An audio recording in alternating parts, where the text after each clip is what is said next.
Hi, everyone. Welcome to Sunday Funday. Share this out if you can. Please like the channel. We appreciate it. So today we have Milk and Honey Heritage Farms, which is Heather and Ryan at Heavenly Hills Homestead. Gail was supposed to be here today, but she's very dehydrated. A lot of stuff's going on with her life, so she needs to get well, hydrated, and all kind of stuff. Hey, it's hot out there too, especially in Texas right now.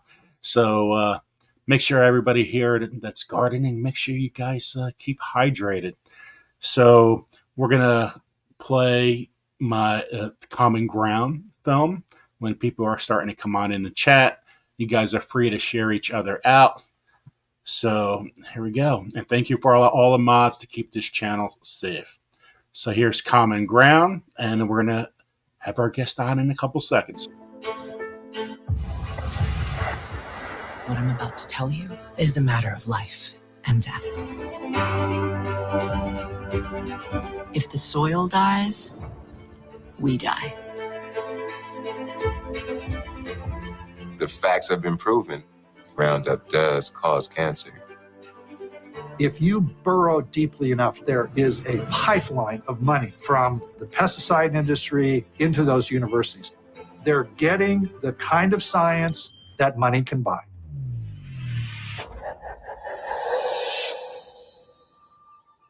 Nature is the mother of us all. And if mama ain't happy, we're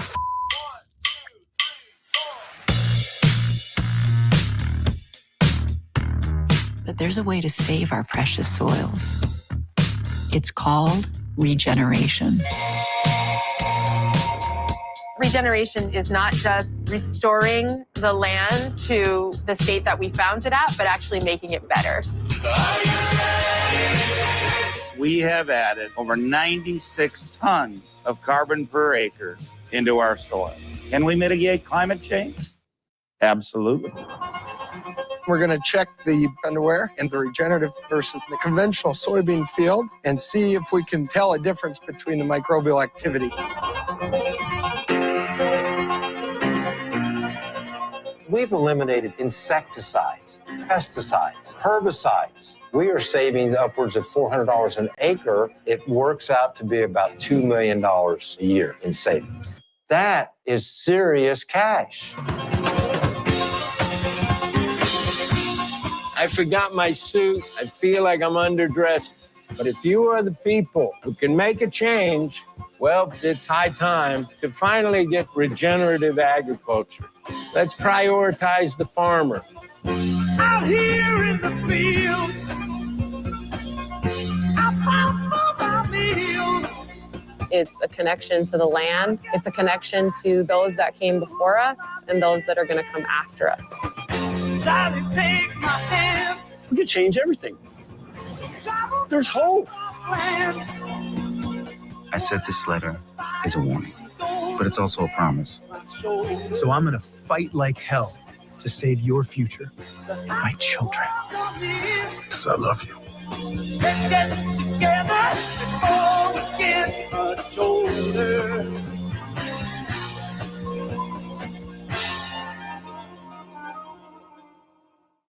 Awesome. So, yeah. So this channel is a lot about, growing. Oh, thank you for all the members in the chat. I see you guys all posting that 24 months, 28 months, 32 months. Wow. Time really, really flies. And thank you for making this program continue to grow. And even if you're not a member, you guys are always here nonstop. I appreciate that. Thank you guys so much. Check out our channels, Grow Big TV and Garden Stay Gardener. We focus a lot on the soil because our belief is if you have a healthy soil, you have a healthy plant. You have a healthy plant, you got a healthy you. And if you have a healthy you have a healthy planet. So that's been our focus. But I'm also, we need to grow any kind of means. So whatever means they're out there, hydroponically, any kind of way. Tons of fertilizer. Hey, we just want you to grow your own food, and we should all learn from each other, and you grow the best way you want to. I love all these members coming on in. Wow, this is awesome. Thank you, guys. Thank you, thank you, thank you. We also had on Grow Big TV Yannick Favre, and Yannick he's a plant biologist. So he's talking about GMOs and everything. And all thing I know is I'm in the chat like, man, this is going to be a tough interview because we're going to ask him the toughest questions there are. I don't want him to get fired at the same time. I'm like, oh man. I said, just answer honestly, and just save your job first. We don't want to lose your job answering these questions about GMOs. But that was really, really cool to have Yannick on. And we have Ken Somerville on Tuesday night, and Grow Big TV's on at 8 o'clock. Garden State Gardeners on at 7. And it's all about the biology. So we're all talking about the soil on Tuesday. So, well, we're going to welcome in Heather from Milk and Honey Heritage Farms and Ryan at Heavenly Hills Homestead. Welcome in, guys. Welcome in. Thank you. Thank you for having me. Thank you. It's always good when there's no echo. It's like, this is a great way to start a live. Yeah. Absolutely. So I was really impressed with the people that were a part of that video. Yeah, right. It's a lot really of people impressed. A lot of people are starting to really come together. I'm shocked actually at some of the names that were in it. Like because I feel like I've been disappointed over the last several years of, the support from some of the people that are in the movies and things like that, and so that was kind of nice to see.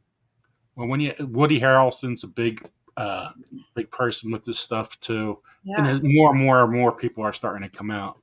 And you're going to start seeing a link with autism come out, and other links coming out with glyphosate, and that's going to start coming out too.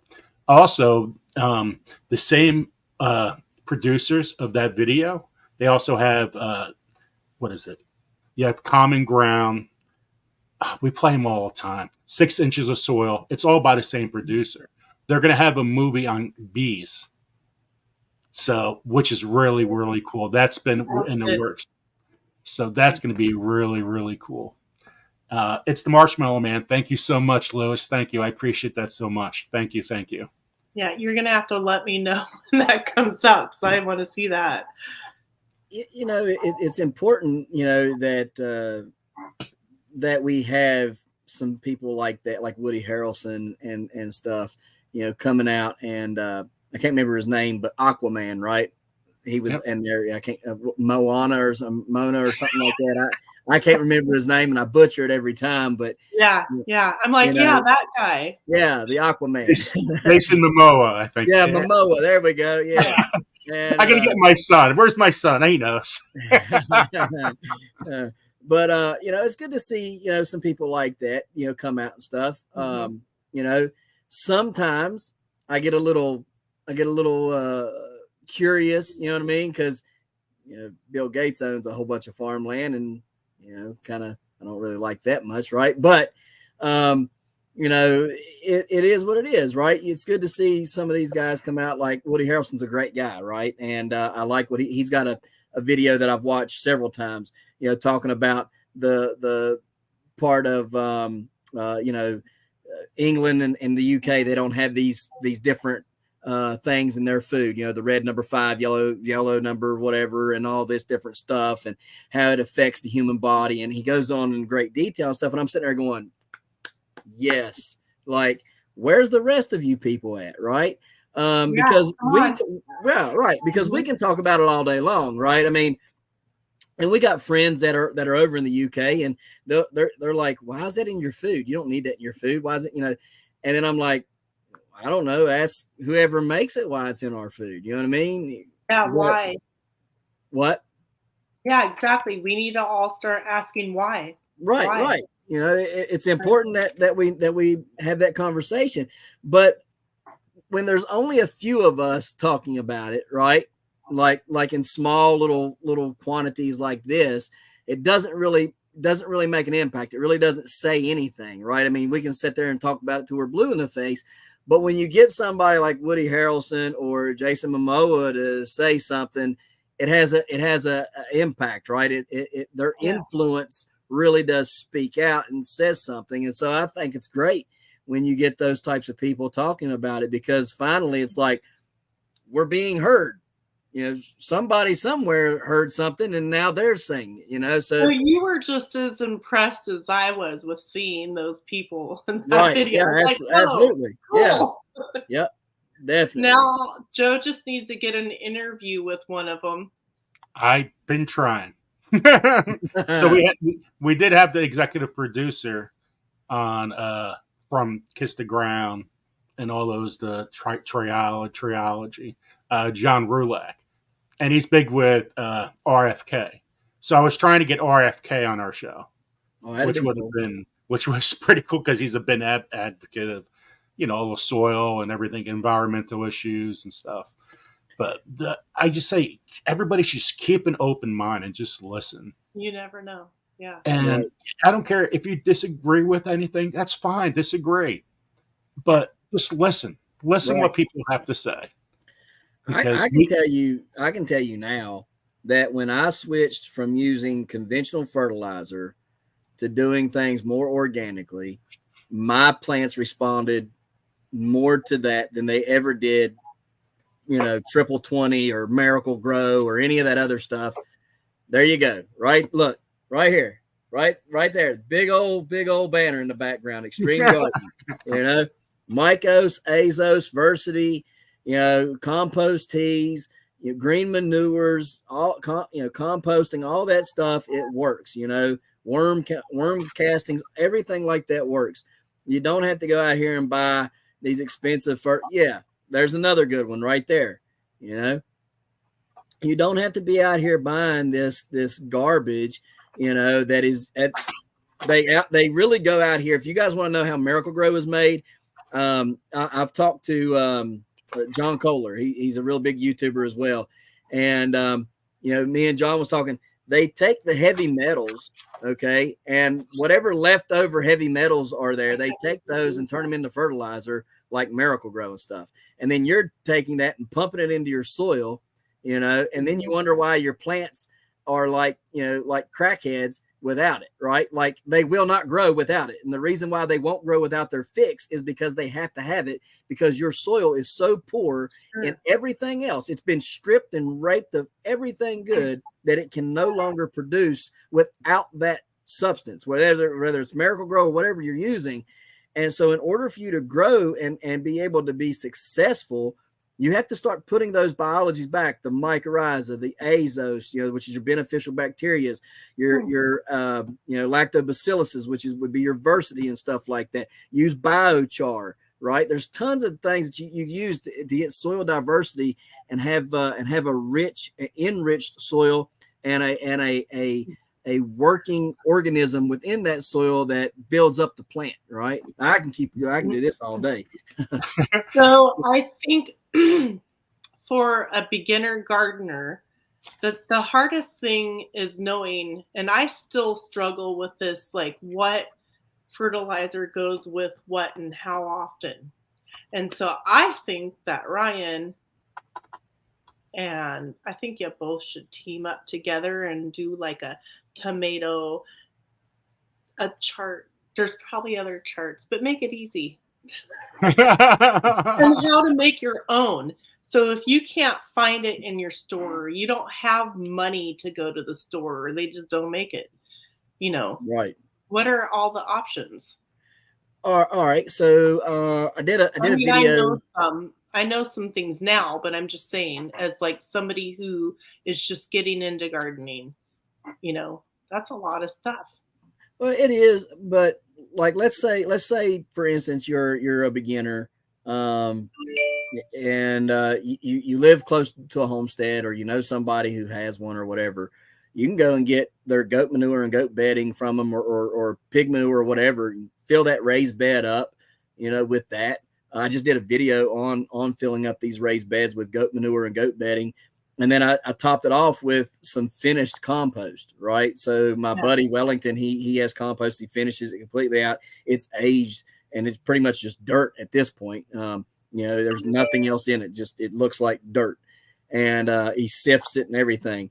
And so I put that on the top of all that, and then I plant directly in it.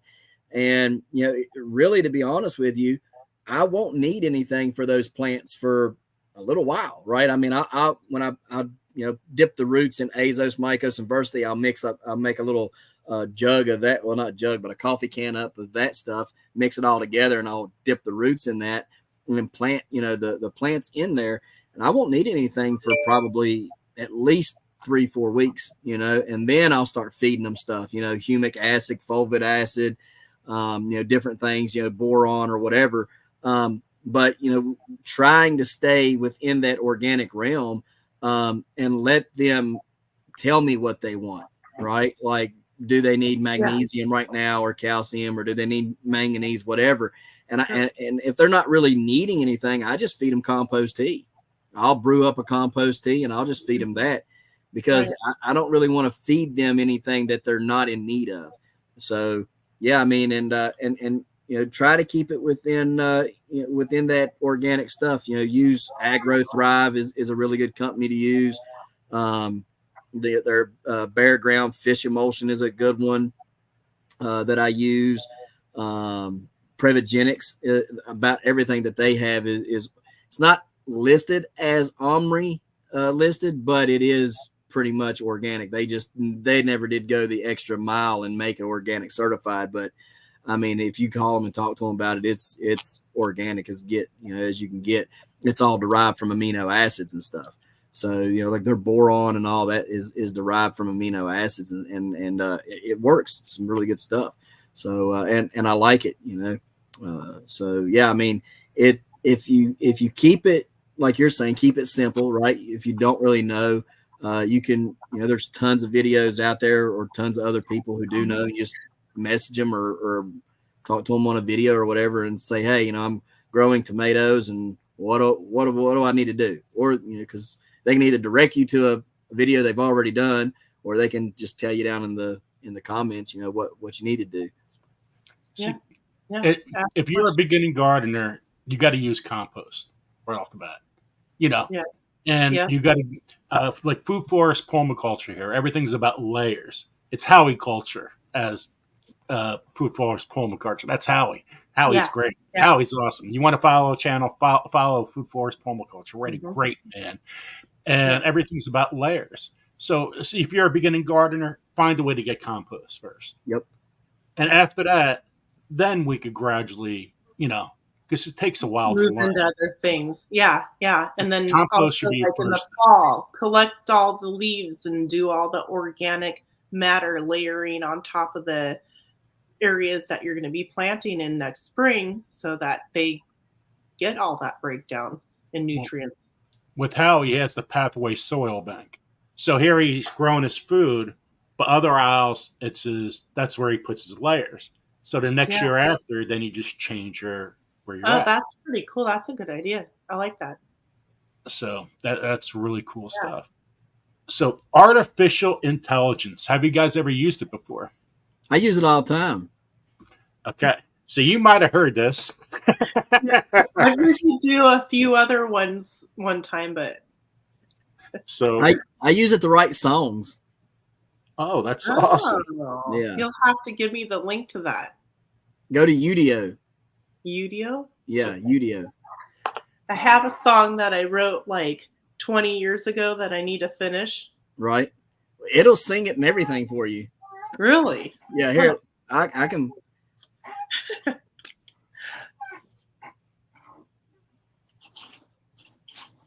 I'm trying to find I need paper.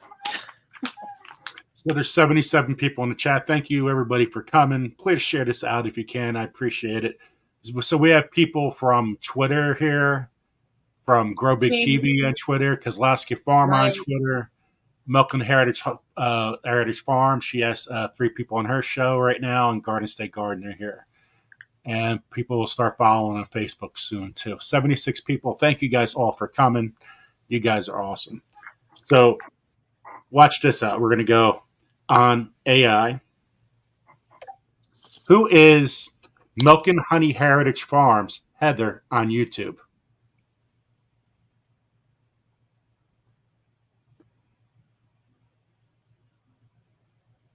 Milk and Honey Heritage Farms is a delightful YouTube channel run by Heather. She shares her adventures in farming, gardening, animal care, beekeeping, canning, cooking, crafting, and more. Heather's goal is to inspire and provide ideas for fellow homesteaders and nature enthusiasts. You can find her channel here. That's pretty cool. I'm impressed. Okay, so Brian's turn.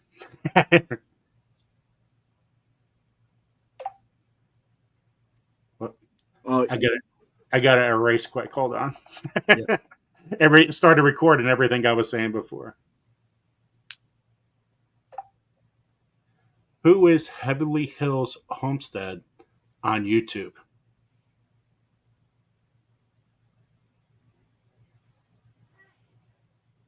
Heavenly Hills Homestead is a delightful YouTube channel run by Heather. Nope.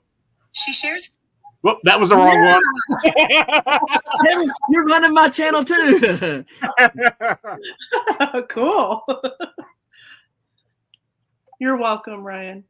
Yes. I need that. I need that help. We're gonna try this one more time. You might end up finding two because there's two of us because somebody copied mine. Who is Heavenly Hills Homestead Ryan on YouTube?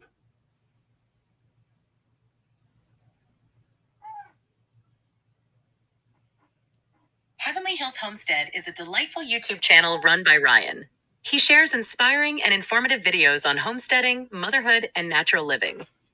Whether it's gardening, canning, or hunting, Ryan's channel offers practical tips and a glimpse into a self-sufficient lifestyle. You can also join their live streams to learn more about their adventures. AI is horrible. No, doesn't work. Happy Mother's Day, belated. Yeah, thank you. Listen. Here's a song that I wrote and Udio made. Hit the jackpot and thrive, and we see the green so lush. Surviving, egg will thrive, blowing plants up, stem stick, yo, they tough, they so tough. Mix it with the soil. Yes, that is good. Right now, look, I could jam to that. Well, that was for an Agro Thrive commercial I made, right? Mm-hmm. So listen to this though.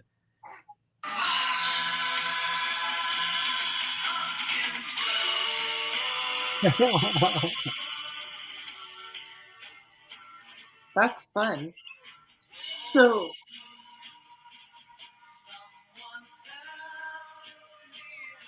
is that your song? You can make a, I don't know what they call it today. I won't publish them because if I publish them on here, then everybody can use them. So I won't publish them. I cut it to where only I can use them. Listen here. Listen to this one though. This is like some old Beatles stuff.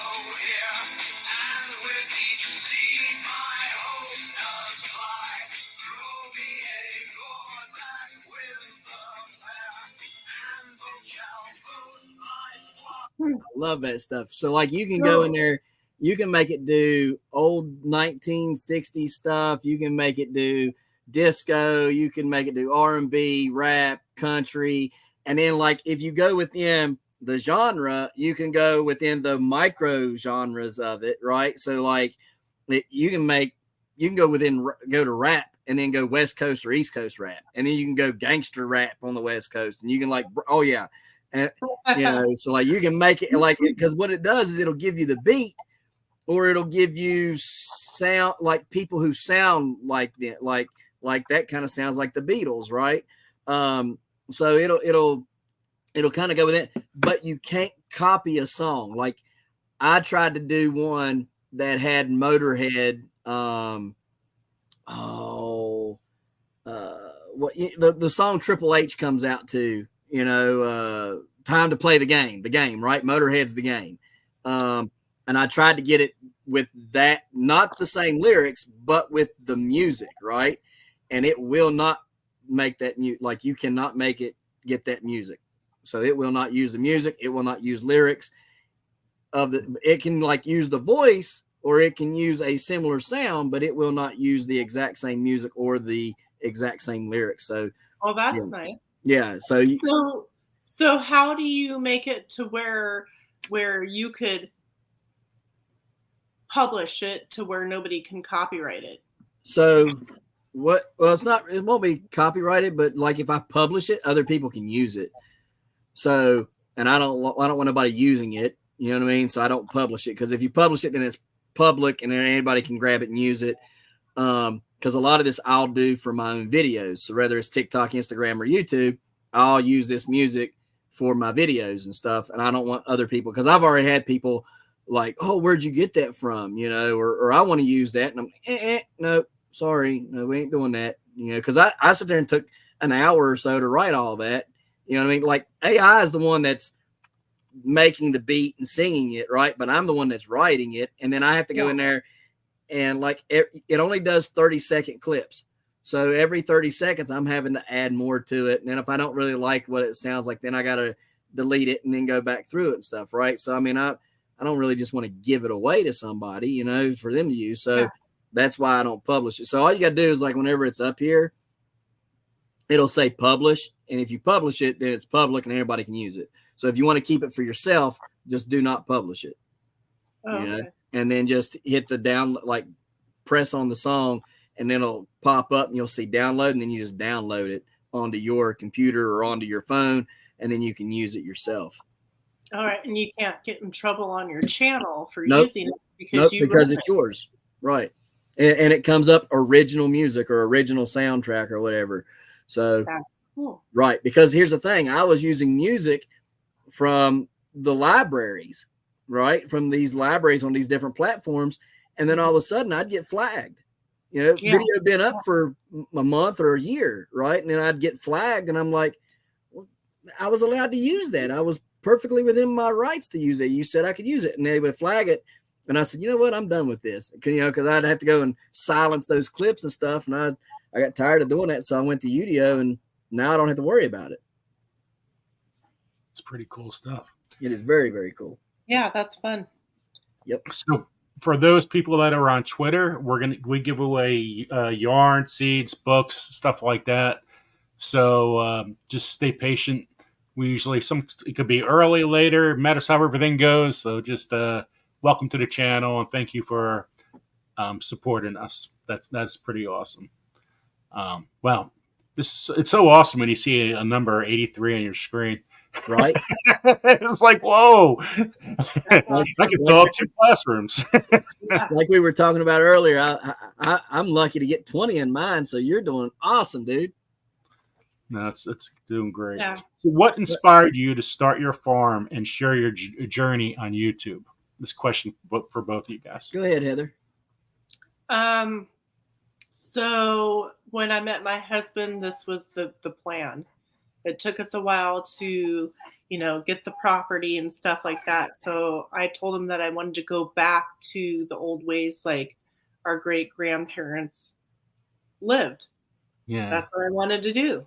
And so we bought a house in the city and lived there for 13 years and worked really hard. And we were finally able to purchase the property. And so I remember when my children were little, like in diapers and stuff like that, I looked at my husband and I said, you know, I have a feeling I think it's going to be really difficult when they get older for them to be able to purchase a house and stuff like that. So, you know, I like the plan and the goal that we had set forth, the track that we're heading towards of getting the property, because I want a place for my kids to be able to come if they need to come, you know, and grow as much as we can. And right. Yeah. That's how life is supposed to be, though. Everything's so complicated where it never had to be complicated. Exactly. You know? I mean, how about you, Ryan? So we all know what happened in 2020. So we ain't even got to talk about that. And I mean, I was already growing stuff. You know, I'd already been growing a garden and everything, and we had at our other property before we come over here, we had ducks and we were raising and stuff, and khaki Campbells and Pekings and rabbits, and so we already kind of had that homesteader mentality. And I was just like, you know what? I don't like how this looks. I don't like any of this. I don't, if I want to go to the store and there's nothing there, I don't like that. I don't like what's in the stores half the time because it's not good for us, And so I was kind of like waking up to some of that stuff. And I was just like, I think it's just time to bite the bullet and just go full steam on this, And so that's what we did. We made the garden bigger in 2020. We canned more than we had ever canned before. We already had the rabbits going. So, we just added chickens to it. And then we added ducks to it, and then we added goats and pigs, and and so it's been a slow journey, but it's also been kind of fast too. Now we've outgrown what we're on, which is just an acre. They don't take long. It don't take long when you only have an acre of property. You start putting all this stuff on there. Yeah, you're doing good. Yeah, you get pretty full pretty fast, but it's really just about, making sure that we're took care of, that the kids are fine. We have everything we need. I think the long-term goal, it's kind of like the Yellowstone show, right? Where he was talking about, his great grandfather wanted a place where he could, walk to any place on the property and all of his family was on it, and essentially like that's the end game for me. The end game is to have something big enough to where all my kids can live on my big chunk of land, carve out their own piece, be happy on it, and we all run a farm together. That's the end goal. Yep, that's same for me too. It's just getting the more land is the problem. Right. Right. Yeah. So for both of us, walk us through a typical day at your farm homestead. What's your normal day like? I slowly get up out of bed because I know as soon as I get up and I start going, I'm going until it's dark. So I take my time. Takes me, like a good hour and a half before I'm like, okay, I gotta. So once I get up, I drink water, I sit for a little while, stretch, walk around, change into my farm clothes, and then I go out, I feed the dogs, and then I go out and I let the goats out and feed them, and then I go let the chickens out and feed them, and then there's always projects like, I can't focus on one area at once, like say I wanted to rearrange my bedroom or I needed to reorganize it or whatever. I can't spend the whole day doing that because like if you not work on some different aspects on the homestead, they can get out of hand. Oh yeah. Like grass, like weed whacking grass. Like, okay, I got to get that area done, but also I need to go do this. So let me get that done. And then, and then there's dinner and, so it's pretty scheduled, but also like I can change my schedule if I want to. Like if a cow gets into a different pasture, it's not supposed to be in, okay, well, my schedule's changed. I need to take care of that. So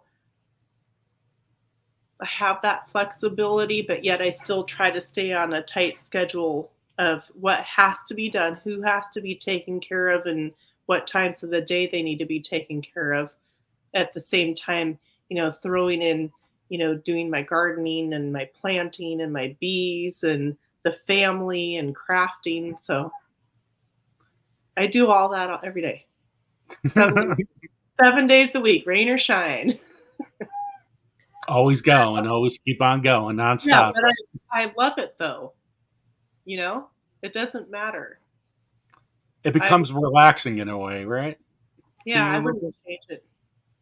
That's because you know what you're doing, like every day. You know, it's just like this is what it is. You know, it's like Groundhog Day with variants. You know what I mean? So, yeah. So the only thing that changes everything is the money. Everything is so expensive right now. What are you going to come up with next? You know, you don't get a raise, but everything's increasing. So what are you decreasing? Right. Yeah. I'm very frugal. I don't spend a lot of money unless I have to, and I try to find the best quality for the cheapest way that I can get what I have to get if I have to, you know. But for the most part, I try to do, like, for my honeybees, I needed some bottom board boxes, which is the main box that the honeybees boxes sit on. Well, I just found scrap wood and started building my own. There you go. I had no plans. I just measured. Repurpose, reuse, recycle. It's not perfect, but it's going to work. That's right. There ain't nothing wrong with that. Nothing wrong with that at all. Your turn. So how about you, Ryan? What's your turn? So get up. Usually don't go to bed till 2 or 3 in the morning. Get back up 6 or 7. Drink coffee. You know, then sit and think while I'm drinking coffee what I need to do that day. You know, kind of make plans in my head. Go out, feed the chickens, then feed the goats and the pigs, and feed the dogs. And then once they're all fed and watered, then it's, you know, time to get at whatever it is that I've got planned for the day. You know, if it's gardening or building something or whatever. Then also have, you know, helping homeschool the kids, you know, so there's that. Yeah. It's wild around here. There's no time to sit. Like, I almost forgot I was supposed to come on today with you because I went out with full intentions of transplanting all 600 tomato plants. Okay. From little seed cell trays into big cups. And I got out there and ran out of cups. And I'm like, okay, well, we don't have any more cups. So I got all these empty trays now that need filled up with other things. So I started planting all them. And then I ran out of those trays. And I'm like, well, what else needs done? And I'm like, you know what? It's 6 o'clock. I'm tired. I'm going inside now. I've been out here for, you know, going on, well, let's say I went out there at like 8:30, you know, so I've been out there for a good while, right? Like almost 10 hours. And I was like, I'm going to go inside. And I got out of the shower and I was like, oh, I was supposed to do something today. And I like checked the email and I'm like, oh yeah. Okay. Shoo. Okay. It's 7 o'clock. I'm good. But well, like, you have that in your head. There's something. What is that? And right. I often will check like either my texts or my emails, or I'll text someone.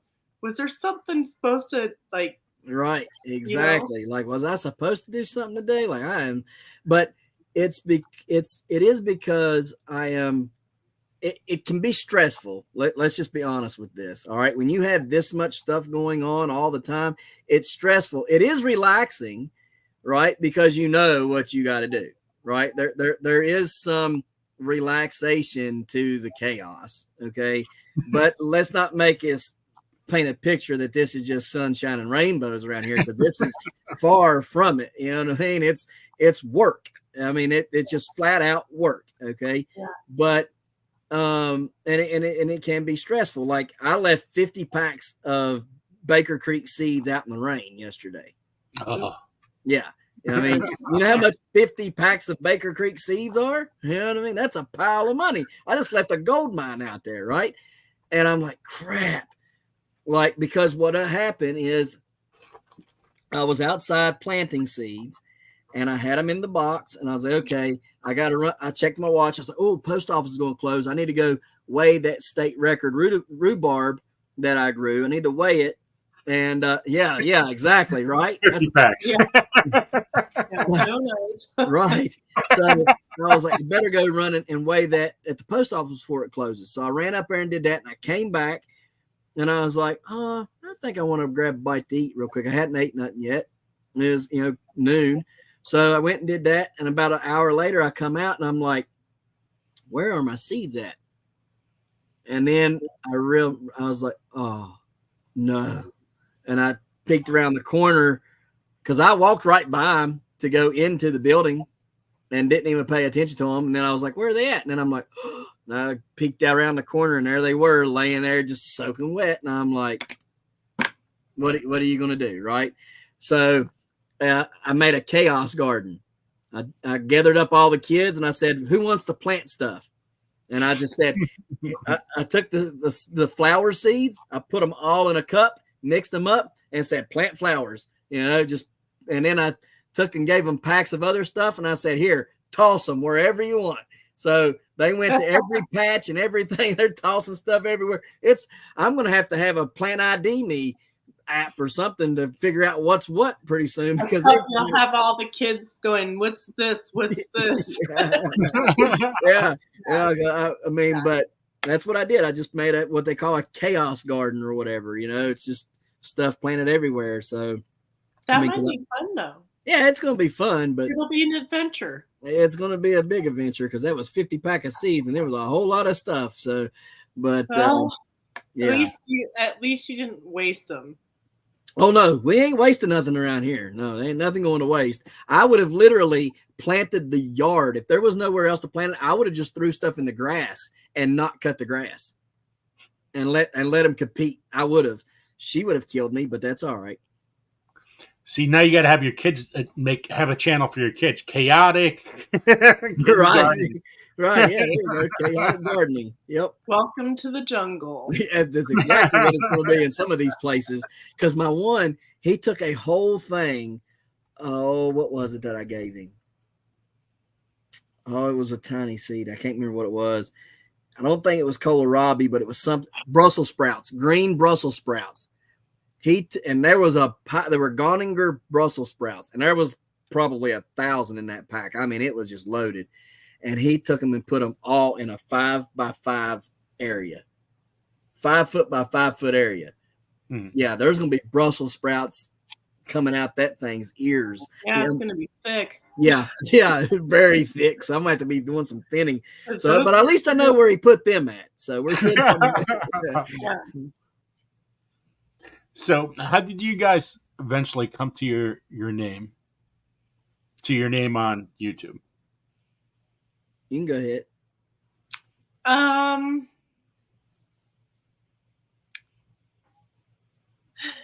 don't know. It's in the Bible. Perfect. Milk and honey. With milk and honey. So we did heritage pigs, and we have Irish Dexters. We don't have pigs currently right now, but the Irish Dexters like heritage kind of animals. So I wanted to stick with,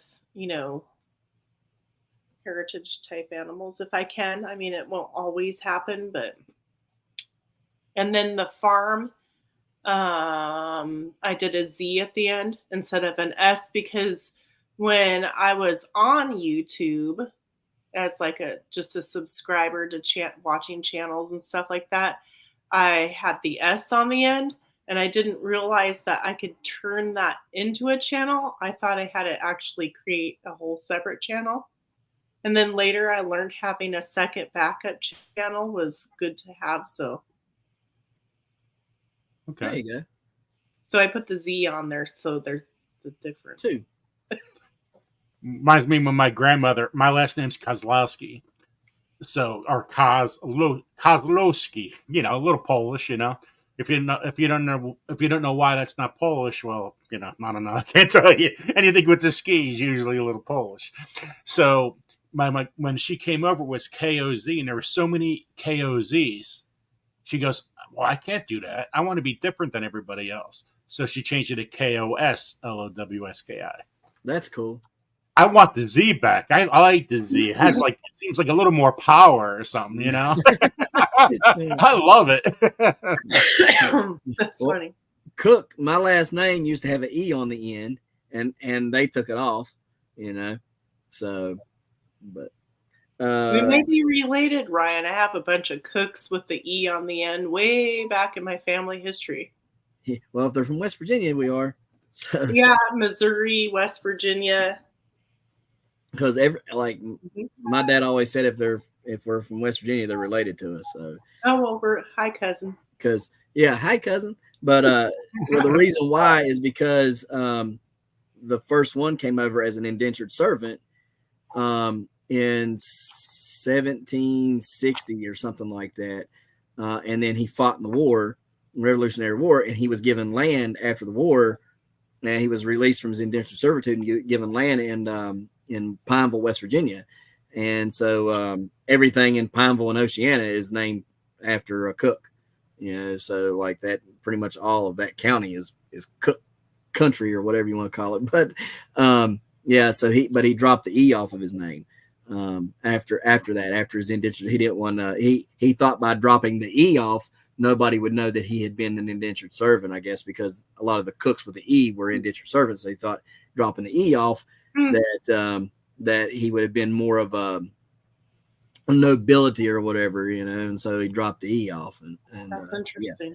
Yeah, it's very, very cool. So we just found that stuff out a few years ago when we were doing some research on the family through like Ancestry or whatever.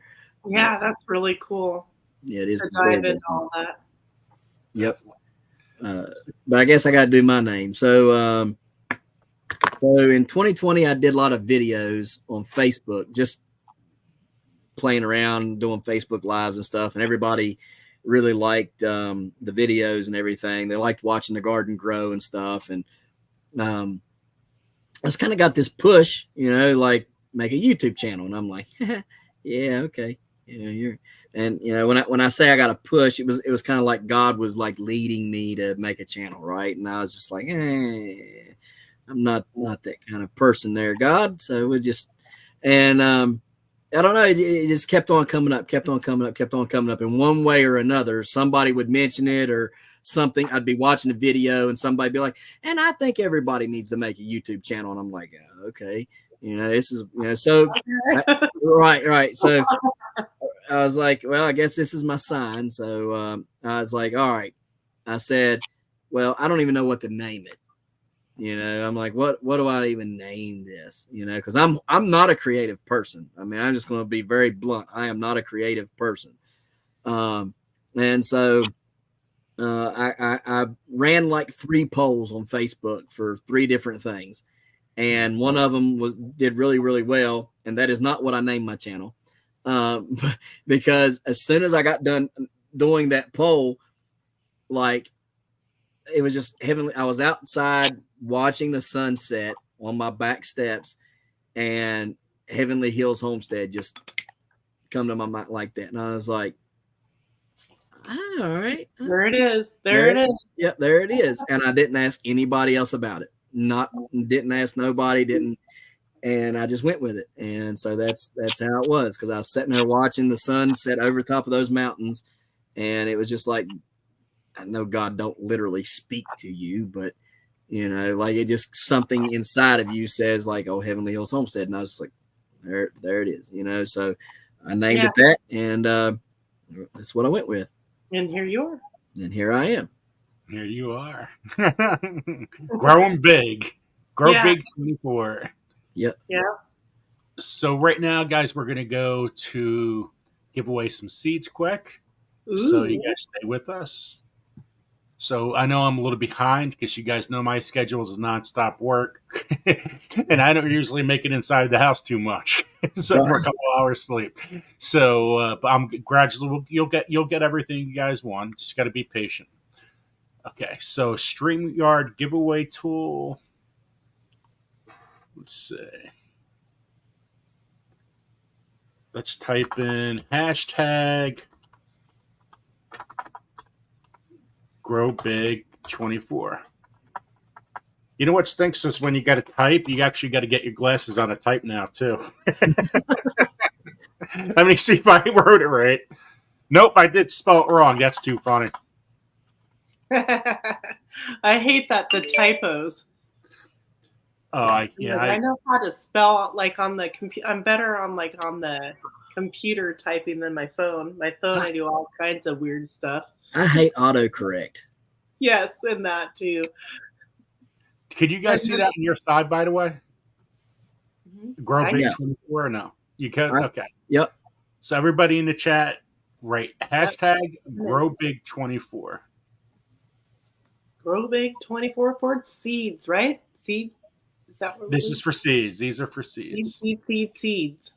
Let me see. A second. For some reason, nothing was showing up for some reason. Let me go back. I really like, have you ever heard of the writer Crowder? He sings The Land of Milk and Honey.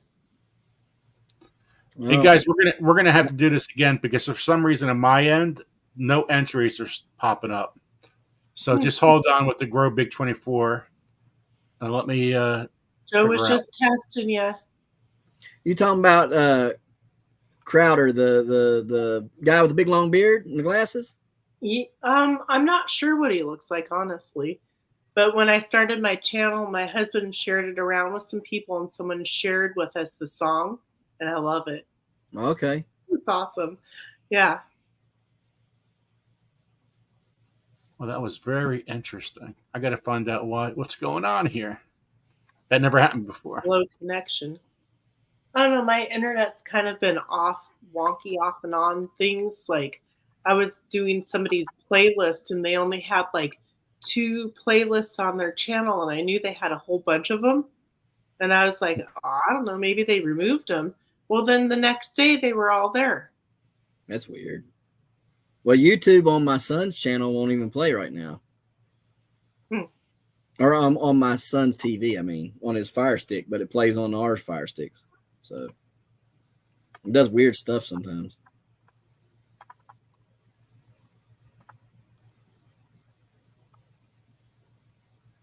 Okay.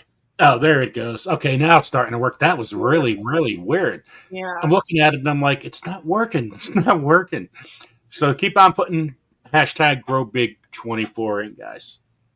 Well, I'm hoping that with all the solar flare glitches and whatever glitches is happening, that maybe my some of my videos and stuff will explode when it like gets back to normal. I'm just kidding. Hey, you never know. You never know. It could glitch and all these big channels just kind of taper off and Milk and Honey just be the forefront of everything, right? Yeah. It only takes one video. It only takes one video. And which one, you never know. Right, exactly, right? I made this- one TikTok about my grandparents and what they used to do and stuff, and it was just like, boom, blew up. And I'm like, about my grandparents? Of all things, this one blows up? Like, I just was joking. And like, you never know what it's going to be about. So then you try to recreate it, don't do nothing. Exactly. Yeah. It's like I have a hair cutting video on my channel that I was cutting my son's hair outside, and I get hundreds of views every day. that's weird, ain't it? And then I went and cut my own hair. Nothing. No. One. Yeah, that was boring, I guess. I was nervous about it, though. I wasn't like really showing the full on doing it because I didn't want it to get weird. Maybe I should have my wife shave my beard off. Maybe that'll get a bunch of views. And zoom in real quick and go slow. Yeah. Yeah. No. We can't do that. Whoops. Yeah. That would get it. There we go. Yeah. That would. Oh, it would get it all right because some things would probably come out of my mouth that probably I love my beard too much. My buddy, my buddy, he's a pastor too. We grew up together, and his beard's like down here, you know, like down close to his belly button. And he's had it like that for, I don't know, probably 12 years, right? And he posts a picture up and he has no beard anymore. And everybody was like, "Oh, is that AI? Did you Photoshop that?" And I'm like, "Bro, I have a fake beard if you need to borrow it until yours grows back, but never do this again, ever. This is horrible. You look like a killer tomato, bro.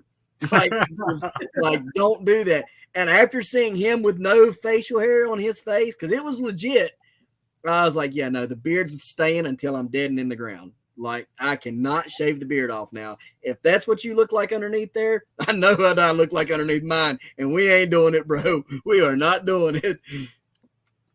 That's too funny. Well, in the winter, if you put 2 braids and then tied it up on your head, you could use it to keep it was long enough at one point I could do that, you know, not up here, but it was long enough to put in 2 braids. I've had her do braids in it and make it look like an octopus before.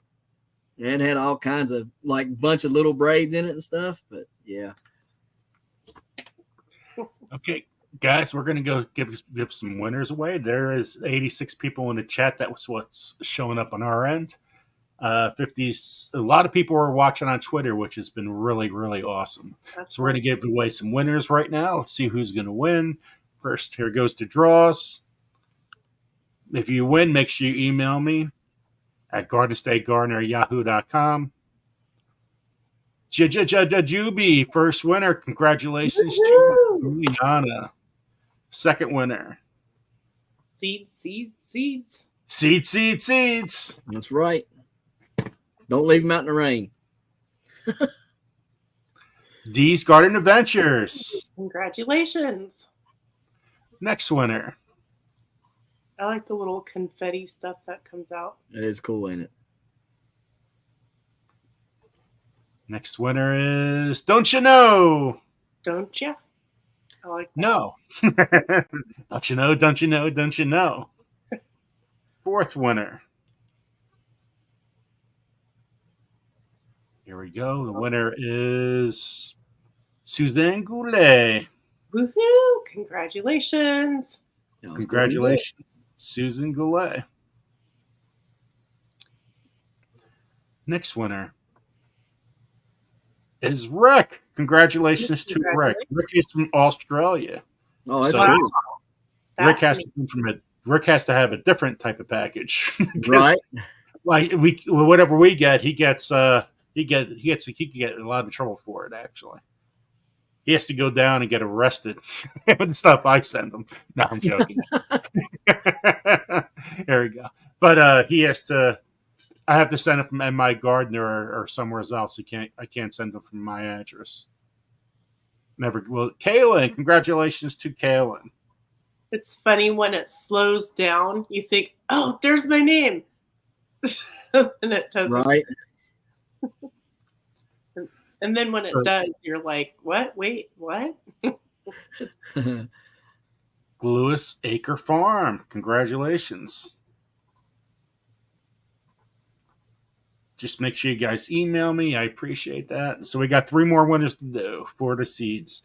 Then a little later, then we have the wheel. The wheel will pop up. So Wheel of Fortune. Pamela Morris. Congratulations. Sunday Funday. Sunday Funday. I like this. It's been fun. Yeah. Kim G. Congratulations to Kim G. And the last winner for seeds for this period of time here we go. Who's going to be the last one? Kathleen Moran. Awesome. I knew that. I knew that's who it was going to be. I foreseen it. It's good to foresee the future. Right. Even if it's a couple seconds ahead. Right. So growing the biggest vegetables like pumpkins or even tomatoes, there's different ways you got to start. And first thing, before you even talk about soil, you got to start with the seed. So it's all about genetics, right? So if you have growing the largest pumpkin, you want to try to get seeds from the largest pumpkin. You don't want to get seeds from, a strain down at Atlantic pumpkin, for example. Yeah, Right. big pumpkin, but it's not the biggest. Right. So the first thing you do to grow the biggest vegetable is always choosing the right seed. Now, what kind of seeds? I know Gails. The first time, Ryan, I heard your name was Gails Southern Living, and you sent her a whole bunch of seeds Bunch and like of stuff. sunflower and a whole bunch of other stuff. And she's glowing. You got to see how excited she is about growing your seeds. Yeah. Yeah. She That's wants cool. to grow a big pumpkin. She will too. If she plays around with him for too long, she'll grow a monster. She's liable to get a state record. But it is about the seed to an extent. Like you don't want to go out here and buy seeds off of Amazon or burpee seeds, for Atlantic giants. Those will probably be very hard to get 100-pound pumpkin. Okay. Much less anything of a substantial size. Okay. If you're going to waste your time to grow a giant pumpkin, this is just my 2 cents. 2020, I bought Atlantic giant seeds off Amazon, and I'm like, I'm going to grow 1,000-pound pumpkin, that did not happen. I did everything that I watched every video on how to do. And I was lucky to get 50 and 60 pounders. All right. Now that's still big. And if you don't mind having a 50 or 60-pound pumpkin, then by all means, get you some burpee seeds or whatever. But if your goal is to legitimately hit, 300 to 500 pounds or bigger, then you're gonna want to get seeds from somebody who grows giant pumpkins. Okay. The seeds are ginormous too. There's some of them, as big as you're not as long as your thumb, but as wide as your thumb. Yeah. And over an inch long. I've seen seeds over an inch long from them. But hey, Christine, I mean, not Christina. but yeah, so you're going to want to get seeds from a known giant grower. I've got tons and tons of seeds that I sell and stuff, but it's the genetics are there within those seeds, right? So for instance, let's say you took one of my seeds and you grew a 300 and some pound pumpkin. Okay. Your first year out, the genetics are still in that seed to grow a 2,000-pound pumpkin. So just because you didn't do it your first year out, you grew a 300-pounder, that doesn't necessarily mean that you have to go out and get a different type of seed. You know what I mean? A lot of what you'll see with me is I grow a lot of my own stuff because I grow for pretty. I don't really grow for 2,000-pound pumpkins. I grow for 1,000 to 2,000 pounds. But I don't grow for just the size. When people look at my pumpkins, I want them to know it's a pumpkin. I don't want them to say, well, what is that on the back of your truck? So I grow for very, very bright orange and very, very symmetrical sized shaped pumpkins, and for them to be 1,000+ pounds. And so the genetics I have honed in on those characteristics, which is what Howard Deal, the guy who created the Atlantic giant, he grew for color first, then shape, then size. That's how he grew. That's how I grow. And I got the awards to prove it, the Howard Deal awards to show for that, because that's something I'm passionate about.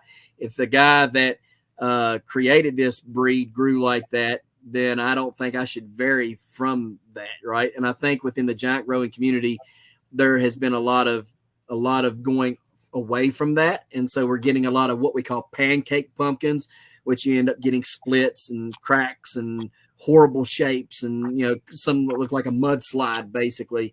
And people ask, well, what is that?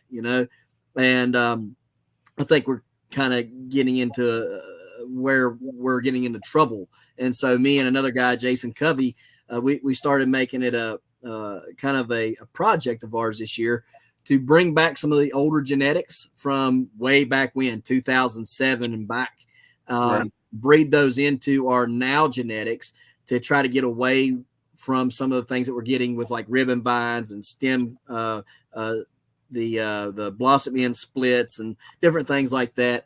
And try to help the genetic pool some. But yeah, you can grow. There's a famous seed right now. It's a 326 Ritter.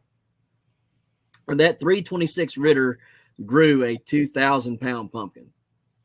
Nobody in the world wanted to grow that seed except for one man. And this guy, I think it was Steve Deletus, who grew it. And he's known for going out. This guy's known for going out and growing no name seeds, right? Like a lot of my seeds are just no name seeds. They got good genetics, but nobody will grow them because in the giant growing community, they're so infatuated with the number that they'll all go out and get the highest numbers, a 2,700 pounder or a 2,500 pounder or a 2,400 pounder. They want to chase the numbers and the name associated with that number. And they are so infatuated with that they're bottlenecking the gene pool down. And so this guy goes and he gets a 326 Ritter and grows a 2,000 pound pumpkin off of that. Now everybody's going out and getting the 326 Ritter. All right. Because somebody took a chance on it. And so basically what I'm trying to say, and I know that took a long way around, is you do need to get the seeds from a giant grower, but you don't necessarily need the biggest seed, like the most weight of that, say like a 2,700, 26, 2,500. You don't need that to grow a giant pumpkin. You just need to make sure you got it from a giant grower who grew, 1,000 pound pumpkin off of it, right? Because then the genetics are there to accomplish that goal, right? And so I know that took the long way around, but tried to explain it in good enough detail where everybody understood. So I grew up as a kid in Alaska. And in Alaska, they do a lot of growing ginormous cabbage pumpkins and stuff. So I know, and I did grow like a 350-ish pound pumpkin once. Oh, that's cool. That's cool. Oh, awesome. Yeah. So Dale, I can't remember his last name, but Dale something held the world record for the most state records until another fella come along. Do you know who that fella is? I don't. Oh, he had like 20 some state records, and I blew him out of the water last year with 38. Boom. Now you have to blow yourself out of the water. I don't know if I can. That's a whole lot of records. Wow. So I saw somebody earlier in the chat was asking, what do you do with the pumpkin? Does it taste good? Or what would you use it for? All right. So the giant pumpkins do not have enough sugar content for you to eat them. They are not going to, and what I put on them, like, because I'm going to be honest with y'all. I do a whole lot of stuff for my soil, but I'm very particular about them plants getting hit by something like cucumber beetles and stuff like that. So I will give them imidacloprid. All right. I'm not eating them pumpkins after I fed them imidacloprid. I'm just not doing it. So they just go to the dump? No. I'll feed them to the goats. I'll feed them to the pigs. I'll feed them to the deer. The animals. Yeah. I'll feed them to the animal, but I won't eat them. That's not like I've talked to people about that, and they say that it's not going to bother you because it's in the plant, not in the fruit. I don't know that, and I'm not going to chance it. So, I'll give it to them. They eat it. If you had to eat it, you could eat it. Right. Yeah.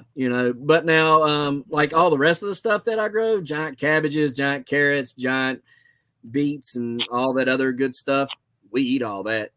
So yeah.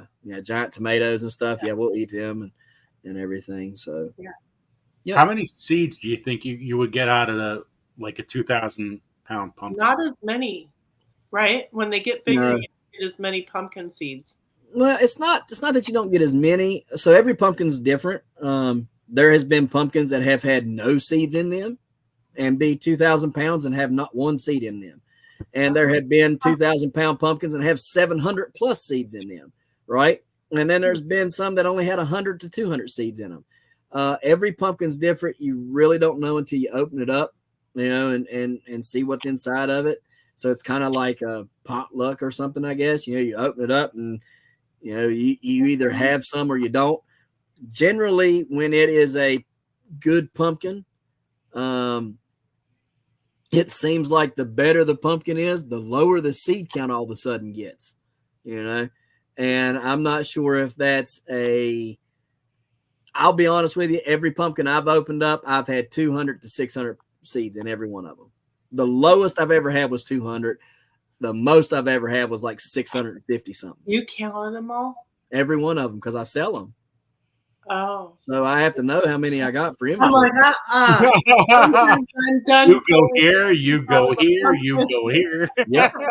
When it comes, I feed my cows, all my animals in the fall, like a bunch of pumpkins, like every day. I do that. Right. I used to collect them from neighbors. When it's seed harvesting time around here, like my wife hates it because I will have seeds in every room on everything drying out. And and I've got them marked and labeled. And so no, I do that too, just not with giant stuff, just normal seeds. And I count them, and I do count them because I want to know how many I have, because I need to know, how many I can give to clubs, how many I can give away, how many I'm going to sell, et cetera, et cetera. And then if it's a pumpkin that did really, really good and I think it's going to bring good money, like $100 a seed, because I have some pumpkins that sell $100 a seed, then I need to know how many of them I have, so I'm very particular about that. I know it's like down to the penny how many I got, right? Like I'll be out there, and then after I sell so many, I'll keep on with inventory, just recounting them and stuff. Cause I think as far as that goes, though, I think there are people in the growing community who know that their seed is going to be valuable, and they automatically, this is all there is, to drive the price up. Because if you know that there's 600 seeds that you got out of that pumpkin, but you only say there's 200, well, you just drove the price of that up. You see what I'm saying? Because there has been pumpkins here in the past few years. It's like the car dealer guy. Yeah. Well, see, there's pumpkins that did really well here lately. Like they've been growing them really good. And all of a sudden there's just more and more seeds coming out. Like, thought there was only this many seeds. And now there's like another 200 or so, right? Oh, I just discovered. Yeah, exactly. Right. Yeah. Right. Yeah. Kind of like 2020. But anyhow, I just discovered. They had a really good one up there, Joe, about you can count the apple seeds, but only God knows how many apples a seed will produce. Yeah, that is a good one. Yeah. Yeah, but there's things though that are hard to get seeds from. So like cabbages and beets and carrots and parsnips and turnips and all this other, like that's very, very hard to get seeds from. Like people don't understand. Like if you're getting seeds from those things, just count it a blessing, because it is very, very hard. So carrots, for instance, are a biannual. So you have to wait till and parsnips biannual. You got to wait till the next year to get seeds from them. And it's really a crapshoot on whether those seeds are going to be worth anything or not. Like germinate, right? And because like I had last year, or was it last year? Yeah, it was last year. I had gotten like over 1,000 parsnip seeds from a giant parsnip that was a state record, right? And like lower than 50% germination rate.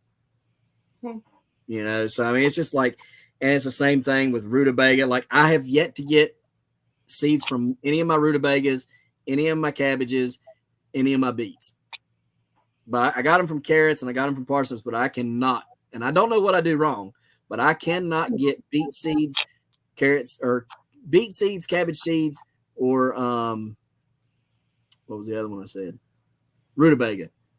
Can't get them off there. I got turnip seeds one time, and those do good. Those are growing good.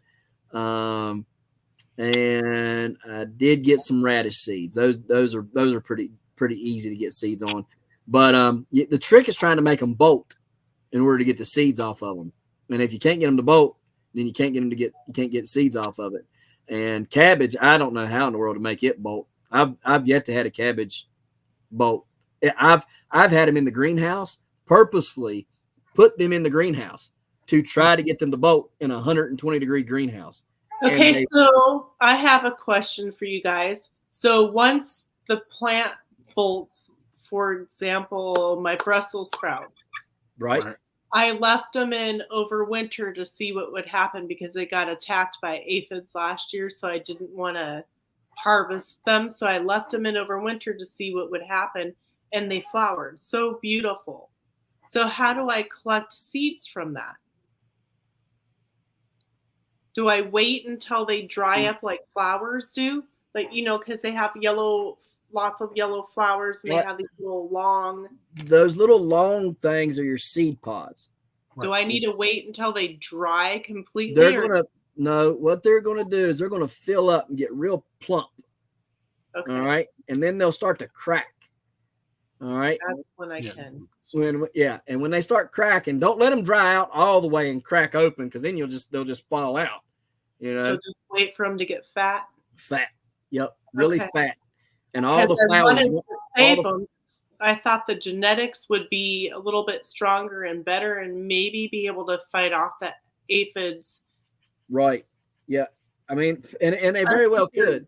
If they did do good for you already, then they will continue to do good. Yeah, they were wonderful. They were just huge and just covered with Brussels sprouts. Yeah. You sure they were Brussels sprouts? But the aphids decided, ooh, let's I'm get beginning to wonder if they're Brussels sprouts or not. Yeah. Are you sure? Are we sure? Okay. She's been waiting a long time for that, What does a Brussels sprout look like? No, I'm just picking. They look like things that go in my frying pan or in my dish with bacon. Oh yeah. And then into my mouth. Right. Melt like butter. Have you ever grown the red ones? No, I haven't. They're very, very good. I like the red ones better than the green ones. I like red, purple, anything better than the green. It's proven that it's healthier for you because of the anthocyanins in it. But the red ones do taste better, I think, than the green ones. There's those before. That is true. Yep. Yeah, definitely a better taste. Yep. Yeah. They seem softer. They seem they're more buttery, like, right? Yeah. Can you eat them raw and they're still good? I've never ate a Brussels sprout raw. Yeah, no, that just don't sound good to me. No, you just want to put some bacon on it, Yeah. some bacon wrapped around. Did you see this belly on me? Okay, there's a reason why I got a belly. A few more acres. Lewis, right. Lewis Acre Farm. You're talking about the watermelon radish. We had the watermelon radish as one of our 6 contests this year. And yes, we knew it was more of a fall crop, not a spring crop. But timing's everything. You could have it in the spring, but sometimes they go to flower in the spring. But that's what part of the contest was. Or it actually is. It's a contest, so you got to know when to plant, where to plant, and all those little things to make the watermelon radish not flower. Right. Because it bolts very easy. Yes. So that was to answer your question. So hopefully we helped you a little bit there. But yes, you could grow it in the spring, and yes, it will bulb. But sometimes, hey, you have heat and stuff, you're going to have problems. Free plant. So Jason said, have I tried letting the cabbage go through a cold spell, go dormant for a little bit, and then and then I put have it in the one. greenhouse and warm up? I have one. Go ahead. A cabbage that I let go all winter long, and it's got flower on it now. We'll see. I left mine in the greenhouse, one of my state records that I grew a couple years ago. I started in 2021, grew it through in 2022 and picked it in 2022. But it grew all winter in the greenhouse, and we had really, really cold winter that winter. And so you would have thought, and I mean, I know it was down way low in there because I had to turn on the oil heaters inside the greenhouse to keep it above freezing. All right. Which it only kept it like 33, 34. It still was very cold. So, yeah, it didn't. I mean, unless I would like let it get frosted cold in there, maybe then might throw it through a dormancy and then make it. But I don't know. I've never tried it because I always try to grow all winter long in the greenhouse. So I never. See, we didn't we had warmer temperatures this winter. Yeah, we did too. It's weird. Like we had less rain, we had less snow, and like our blackberries usually come in the 3rd or 4th week of June. They're coming in the 1st week of June. Oh, really? Yeah. So we're like 2 to 3 weeks early on a lot of berries and things like that. So. See, I purposely held off of planting, even though I knew the weather was good.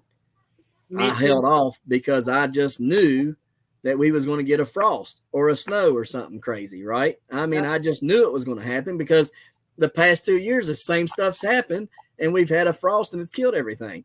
So I held off, and now here we are, almost June, and I'm sitting there kicking myself in the head, thinking, "You dingleberry, why didn't you just go ahead and plant like you knew you should have?"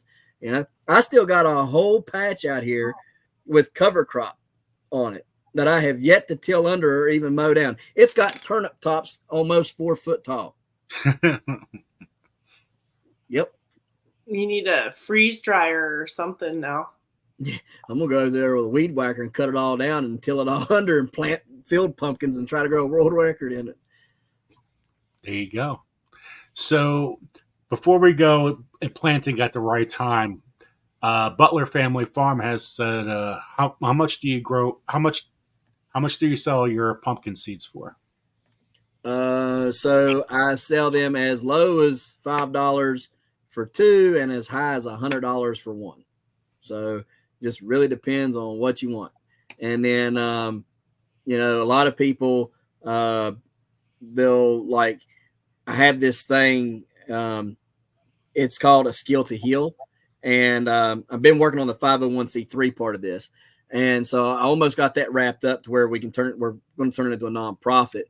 But what I do is all the seed money that I sell, or that I make off of the seeds, I turn around and use that money to help other veterans get into growing. So whether they, you know, are growing in an apartment complex and need, you know, like a smart pot or something like that and a grow light, you know, we'll use that money to go on Amazon or go to Smart Pots, buy whatever they need, have it shipped to their door, you know, with seeds and stuff, and get them into growing. Or, you know, if they have a bigger place, you know, and they just want to get to learning, you know, we'll buy whatever they need and, you know, try to get them into it. So it started, you know, I was using the seed money for that, and we got so big to where the seed money wasn't coming fast enough. So I was like, well, we need a 501c3 so we can ask these companies to give. And then I don't, you know, still use the seed money to help, you know, support that and stuff. But yeah, so that's where the seed money goes to. It doesn't go to me. I don't use the seed money. It goes into a PayPal account or a Venmo account that's just for them guys. And then, you know, whenever they need something, I help them out. But that's, you know, that's what we do with that. And that's why I sell seeds, you know, is to help fund that, because as a veteran, I know how much growing has helped me, you know, deal with, you know, physical pains, mental bull crap. You know what I mean? It's really, right. It really helps you out a lot. And so I knew if it helped me and all the stuff that I had been through and seen, you know, through being in Iraq and everything, I knew that it would help other ones. And so that's what I wanted to do, was, you know, help give back to them and try to help them out wherever I could. So that's what we do. Do you have a place where people can go and look at what seeds you have available? I don't now, because I took it down off of one of the websites I sold them on. I was getting kind of gouged, you know. Somebody was interested in wanting to know more about, so they can contact. and talk Yeah. to you about, all You that. can you can message me on Instagram, or you can email me, or you can message me at Instagram or Facebook, or you can email me at babydrill2119@yahoo.com. And you can just like in the subject title, put seeds, and I can send you a list of all the seeds I have, that I sell.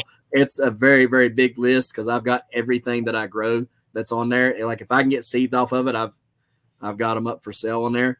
But the other thing I was going to say too is, like, I usually run specials for everybody. So like if there's like a lot of seeds that you're wanting, you know what I mean? Because if you bought stuff off of there, like off of what I have, you would spend a whole lot of money. Like I'm just, and I'm not somebody out here trying to gouge people. So what I do is people who will want to give $50, plus $5 for shipping. What I do is I just stuff it full of whatever you're wanting. Like you just go through the list and say, I want this, this, this, and this. And I make sure that you put it in order of what you want. That way, in case it don't fit, you know what I mean? You whatever you don't want the least of, you know what I mean? Right. Right. Yeah. And then I just fill it from first, from your most wanted to your least in a 6x9 envelope for $55 and ship it to you. So that way you get everything you want. Yeah, there was a question on what is your guarantee policy on the seeds that you do sell? Guarantee that they'll germinate. I mean, if they don't germinate, you can message me and let me know. But I've not had anybody come back to me and say, "Hey, I got seeds from you. They didn't germinate." So yeah, and I was selling them on one of the biggest websites on the internet, the Worldwide Giant Growers website. That's one of the biggest websites on the internet that sells seeds from. I just 50% getting gouged on it. So 50% of my sales went to him. So I was getting gouged, and I just took them all off of there. But yeah, I mean, I germ test them all. Like my pumpkin seeds, I'll put 20. If there's 200 seeds, I'll put 20 of them and start 20 of them and germinate them. All my other stuff, I germ test all of them too. If they won't germ for me, I will not sell them. So here's the thing. There's been too many people who I've learned from selling giant pumpkin seeds. You'll get a bunch of people who will buy seeds off of you, and they don't know how to start giant pumpkin seeds. They just want to stick them in the ground, and try to do whatever, and or they put them on a heat mat and scorch them, or they do something and they'll mess it up, right? And then they want to come back and say, "Oh well, your seeds didn't germinate," and there's just So as far as from what I've learned from everybody selling seeds on there, like if you germ test them, that they're germinating 100% or 98% or whatever, then you go ahead and sell them. If they won't germ past 90%, we won't sell them. So there's that much. If it's less than 90% germ rate, I'm not selling the seeds off of them. And it don't matter if it's a tomato seed, a pumpkin seed, whatever. If it's less than 90%, I'm not putting it up for sale because it's not worth your time. It's not worth my time. I'll keep them and just give them out to neighbors and local people. So I mean, there's that much guarantee. I mean, I do know that. The other thing is, I sell my seeds to Lazy Dog Farm. So anybody who knows Travis Key and Lazy Dog Farm, he's big on YouTube. He buys my seeds and resells them on his website. So I mean, there's that much. You know what I mean? He's not going to buy my seeds off of me and resell them on his website if they're not doing good and not germinating. You know what I mean? And we've had a long-standing relationship with each other for a couple years now. Every year he comes back and buys my seeds and resells them on his website. So there's that much. I mean, I don't know what else to tell you for a guarantee other than that. So but yeah. See, people just don't want to spend a lot of money, and all of a sudden you have other companies sell. Serena said she had 4 seeds she tried to germinate tomato seed, and none of them showed up. Right. So people are just, everything costs so much today. If they're going to spend that money, that it works in Every Germany. penny matters. Right. Every penny matters. I mean, it's definitely a problem, and that's why I try to give people a good deal on them. You know what I mean? Like, and whenever I say I load that up, like I stuff it full. Like All right, you see how many seeds was in Gail's thing on her video? All right, that's typically that or more in what I stuff them full. All right, for like $50, right? So I mean, I try to make sure people get their money's worth. But like bushel gourd seeds, long gourd seeds, stuff like that, those seeds are really, really hard to germinate. You know, I don't know if you ever seen a bushel gourd or a long gourd seed. They're really, really super thick. You know, you got to, even my pumpkin seeds, you have to sand the sides of them down. Yeah. Right. And a lot of people don't know that, you know what I mean? And probably should have some form of instructions with them or something like that, you know, made up, but I don't have it. I figure if people's going to want to grow a giant pumpkin, they're going to research how to do it before they, you know, grow them. I mean, that's just what I've always thought, because that's what I did. And so but I probably shouldn't assume, but yeah, I totally get it, you know. And if people come to me and, you know, if anybody had ever wrote me and said, hey, these didn't germinate, I'd definitely send them more. You know what I mean? Yeah. You know, just because, you know, I don't want any problems, you know what I mean? And I wouldn't want to get seeds and then not germinate, you know, and then I'd be like, well, you know, but there comes a time though, like, because as soon as that would happen, as soon as somebody would say, well, these didn't germinate, I would send them more seeds, but then I would germ test them seeds again. And then if they germinated for me and they come back, well, they didn't germinate again, I'd be like, well, they germ tested just fine for me. Well, let's talk about your strategy here. Like, right. You know, let's figure this out. Something's not right. Right. Exactly. Because I am that type of person. Like, I would not want anybody to have a bad dealing with me. I want everybody to be satisfied when they buy stuff from me. Yeah. Yeah, definitely. That's awesome. So what do you use to inoculate your seeds? Okay, so you use sandpaper or whether on certain vegetables, but I call it bathe method. Do you have them soaking them? Bathe them in anything? Yeah. So like, all right, if they're older seeds, you know what I mean? Like if you're trying to get like some old seeds to germinate, you're going to want to try to soak them in a little bit of gibberellic acid. All right. That just kind of wakes them up, gets them kind of rejuvenated. Gibberellic acid? Gibberellic or gibberellic. You know? Give a gorilla. Yeah, give a gorilla method. Yeah. That's funny. No, Lord, now I'm going to call it that from now on. I'm Honey said this is the give a gorilla. So that's what it sounds like. I knew it wasn't, but no, like let's say you got a seed that's probably older than 5 years old. Okay, I would say 5 or more years old. There you go. Jason C said it right there. Gibberellic or gibberellic acid. Yeah, soak them in that. All right, wakes the seeds up, gets them feeling good. Okay, and tells them, hey, it's time to go to work. You got to wake up. You've been dormant for too long. Okay, the best thing that you guys can do with your seeds is keep them in the freezer. I'm just going to say that right off the bat. If you're not growing it, keep it in the freezer because they'll last longer in the freezer, and you ain't got to worry about them. Okay. But if you don't keep them in the freezer and they're 5 or more years old, soak them in some of that gibberellic or gibberellic acid, however you want to say it, and that'll help them out.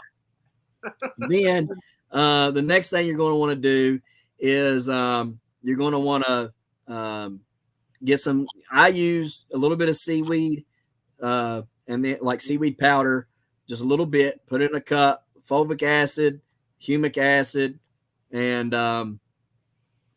what's the other thing? Liquid compost from Previgenics. All right. And I mean, I'm just talking a little bit. I'm not talking full dose, full strength or nothing like that. Right. I got a Ben and Jerry's 1 pint cup. Okay. And I'll put them in there, you know, and I'll soak them in that little bit of a mix. I think I got several videos out on how I soak my seeds and everything. So you might want to go check that out. I'll soak them in that for anywhere between an hour and sometimes even frozen. Oh, okay, no, you're not. I didn't see him move for a minute. Oh, okay. I was looking for something. I'll soak them for an hour, sometimes even longer. All right, just depends on the seed and how long I think they need to have it. But yeah, after that, I'll take them out and I'll stick them in some potting soil and let the magic happen. There has been some pumpkin seeds that I've given a little extra attention to, and I did the paper towel method because they were so old, and I wanted to kind of keep an eye on that taproot coming out and everything. And so, I've put them in a paper towel and tried it that way. And sometimes you're successful, sometimes you're not. That's not my favorite way to do it. My favorite way is just to put them in a container and let them, come up. I don't want to fool with them, so I'll stick them in a 1-gallon container right off the bat. A lot of growers, they'll start them off in a cup or, some kind of small container like a pint something. I'm not doing that. I'll start them in tomatoes. What? Kind of like your tomatoes. No, tomatoes I'll start in smaller stuff, but my giant pumpkins, I will start them in a 1-gallon pot. I don't want to touch them. The less that I'm touching them, the better. Here's the thing. You start them off in an 8-ounce cup or a 16-ounce pot or whatever. You're having to step them up in 1 week. You're having to step them up to something else, Well, why would you want to do that when you can start them off in a 1 or 2-gallon pot right off the bat and not mess with them until you transplant them in the ground, right? Every time you mess with that plant, you're breaking up roots, you're messing stuff up. I don't want to do that. I want to let them be as chill as possible and grow and do their thing for as long as possible till I'm ready to put them in the ground. And when I put them in the ground, I want them to take off like a rocket. Same thing with tomatoes. I'll start them off in a little bit bigger seed cell tray. I'll start, instead of those 6-cell trays, I start them off in 4-cell trays, right? So the bigger ones from Epic Gardening, the big 4-cell, I'll start my tomato seeds in those instead of the small ones. This is for my giant stuff, not my garden stuff. But the giant tomato seeds, I'll start in those. I'll soak my giant tomato seeds as well. You can even leave them in a water bottle like this for like 5 or 6 days, and they'll germinate inside of this. You'll see them send a taproot down, and you can pour them out of this and then put them in dirt if you want to. I don't like doing that. I will purposefully soak them for a couple hours, then put them in dirt and let them come up and do it that way. What you're doing, what the thought process behind giving them the humic acid. What is it? Oh, I'm saying hi to Alfonso. Okay. But the thought process behind soaking them in that stuff is to help give them a little bit of a boost, right? Kind of give them a little bit of feed and everything there, give them a little bit of energy, right? And so whenever they take off, they're off to the races, okay? Because a lot of the potting soil we use is sterile and has no nutrients in it. Yeah. So Butler Family Farm sent you an email, Ryan. Okay. As soon as we're off here, I'll get on that. And I don't forget, I saw it. Yep. So I want to show you guys something too. This is from Matt Powers. Let me see if I can find it. I just had it. Just hold on. Maybe this is it. There it is. So this is what he does to pre-soak. So you put seeds in here, right? And this is the mix he uses. Okay. So, and that's from Baker Creek, right? Matt Powers does a lot of stuff with Baker Creek, right? He used to do a lot of stuff, but now he's been on his own. He works with James White from Rutgers University and Elaine Ingram. She's the compost lady. She's the queen of compost, Elaine Ingram, right. The queen of the soil. And so he's on his own. Matt Powers is one of the top guys around. I like him. I like his stuff.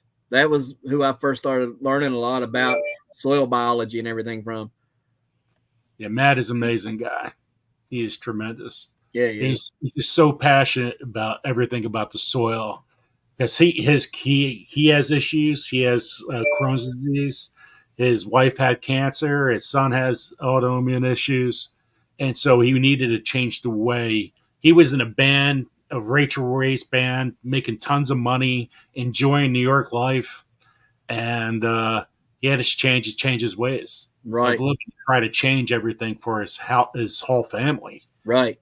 And so we went into the soil because healthy soil equals healthy plant. Healthy plant equals healthy you. Healthy you equals healthy world. So that's right. Start at the bottom and build a good foundation.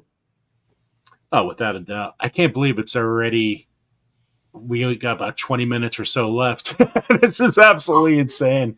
I feel like we didn't get anywhere. Well, Alfonso has a good question, and I don't know what to say about that. Alonzo did? Alfonso, yeah, right Alfonso, I mean. I'd like to know, why does the compost smell like? Well, you know what? Good compost shouldn't smell. No, that's exactly what I was going to say. I mean, it should smell like dirt. Yeah. You know? Yeah. I mean, Smell if like you ever dirt. went out in the woods and grabbed a handful of dirt from underneath the leaves and smell that, smells so that's good. that's what it should smell like. It should be cologne. So, whoop, whoop. Yeah, right. Right, exactly. Yeah. So, we've been talking about, how to grow the biggest fruit. So we talked about a little bit about choosing the right seed, but we didn't talk about planting at the right time. Because the bigger pumpkin you grow, you got to start earlier. You can't expect it to plant it in spring and all of a sudden, oh, here we are. Oh, frost just killed everything. Whoop! Looks like my pumpkin's not going to be. It's a 30-pound pumpkin. Yeah. When did you start to learn that part out? So in 2021, I'd already, like I said, I'd already tried out some stuff in 2020, which, I just planted seeds in the dirt in 2020, just outside in the garden, just planted them. But then in 2020, I watched a lot of videos, learned a lot about, how to start them indoors and, early and all that. And so in 2021, in April, I start my seeds in April. Transplanted out between the 15th of May and the June 1st. I pollinate somewhere around the 20th of June through the 4th of July, is where I pollinate. I mean, I would like to get it sooner. I should have got it sooner this year, but I didn't So because you hand pollinate all your pumpkins? Yeah, I hand pollinate them. Yep. Wow. You're Yeah, really into this pumpkin thing. Wow. Oh, I know. I breed them like dogs. I literally look at certain things and I like this and I like this. And I want them to have babies. Okay. All right. And those seeds are the babies. All right. So yeah, I breed them like dogs. I literally. Wow. Yeah.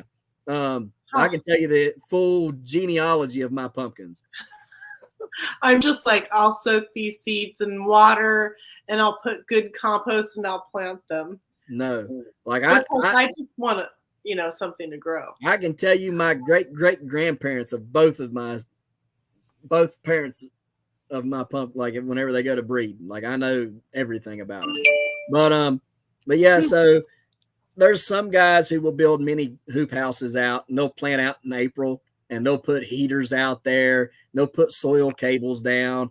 And they'll have these little mini hoop houses out. I'm just not that dedicated. I'm going to tell you now, I am not trying to grow a 2,000-pound pumpkin. 1,000 to 1,500 pounds, I'm happy all day long with that. I don't care about a 2,000-pound pumpkin. It just does not do it for me. I want to grow everything else. If I've focused on a 2,000-pound pumpkin, I don't have time for anything else, right? And so I like growing everything else. And so 1,000 to 1,500 pounds is good enough for me, and I can accomplish that, by planting out this week, or last week rather, between last week and June 1st, and pollinating somewhere between June 20th and the 4th of July. And I'll hit that 1,000-pound plus mark every time. Now, if you want to do bigger and you want to hit 1,500 pound to 2,000 plus pounds, then you're going to have to start seeds the first part of April. You're going to have them out by April 15th. You're going to have soil cables in the ground. You're going to have heaters in there. You're going to have light because we don't have enough light at that time. You're going to have to make sure that the soil temperature is 75 degrees. You're going to have to make sure that your air temperature doesn't get above 85 degrees because the pumpkin don't want anything past that. If it gets past that, then it starts to transpire too much and it gets wilty and nasty and it don't want to grow and it won't grow. So do you have to rotate the pumpkin so it doesn't get icky on the bottom? No. You put you if you tried to rotate a pumpkin, you'd break it off. You'd break it off a vine. I don't know how you do those. Yeah. So what you do is you get 1 inch or 1.5 inch foam board, and you drill holes in the foam board so the water can go through. You set at least 2 inches of sand on top of that foam board, and when it's a baby, all right. And I'm talking like that big, okay. And you just let it grow on that sand, and that's what it does. It grows on that sand on top of that foam board, and there's no ground contact. You know, the sand dries off quick, and And what music do they like? They like classical. Mozart is a favorite. Chopin, Bach, Beethoven. Here's the thing. Seriously. All right. So birds that chirp early in the morning have this thing called sonic something. I can't remember the last part of it. And what it does is that sound opens the stomatas up so that the stomatas can start receiving the CO2 and uptaking nutrients and stuff like that through the leaves and everything. It's been proven that if you play music of certain notes, that it will open those stomatas up, just like the birds chirping. Well, I'm okay with that music. So look, I'm literally going to do tests this year because I just found this out over the wintertime. So this year I'm going to do tests playing music to my pumpkins, all right, and see if the ones that I play it to will grow bigger than the ones I don't. You should do heavy metal for one. That's not a tone that they're going to like. And it's definitely not a tone I like. So. And also playing with the moon calendar. Yeah, there you go. That's playing with the moon calendar. But that helps. Moon's amazing with vegetables. It is. Anything that can control the tide, controls a whole lot more than just that. Yep. And Serena, to answer your question before, do tulips form bulbs before they flower? They should start creating a bulb before they flower. So if they're flowering already right in the beginning, I don't know. What do you think, Ryan? And Let's Heather? see. Do turnips form a bulb before flowering? It should have. No. So if you don't have a bulb, and it's flowering, that plant bolted on you. You might as well just go on ahead and pull it out of there. It's done. I'm sorry. I hate to be the bearer of bad news, but it bolted on you. There's a lot of bolting. With the weather extremes today, there's going to be a lot of bolting.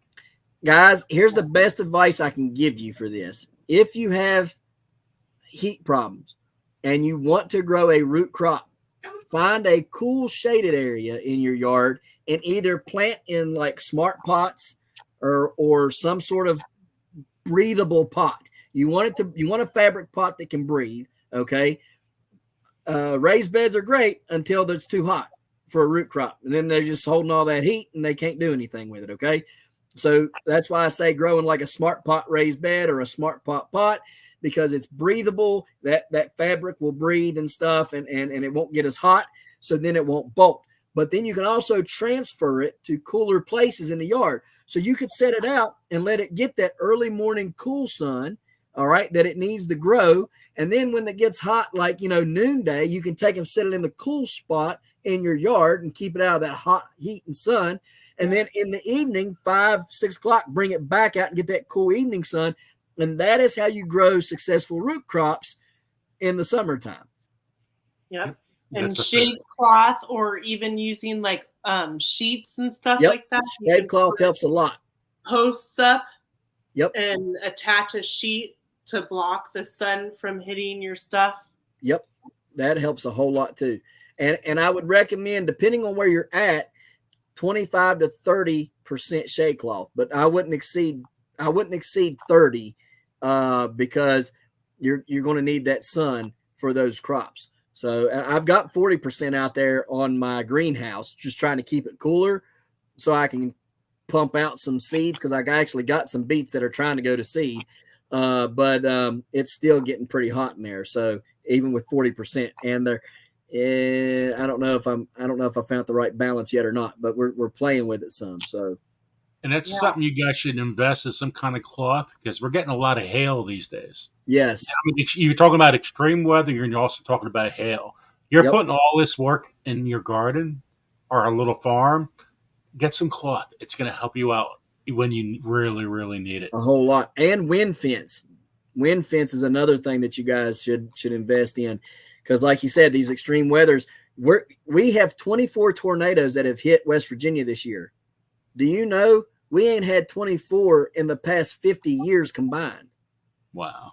Yeah, there's only been 2 in the past 50 years, and this year we've had 24 confirmed ones in West Virginia. So, get that wind cloth, and try to. I know it won't help a tornado, but it'll help against other wind. I think with the way things are going, like watching channels from all around.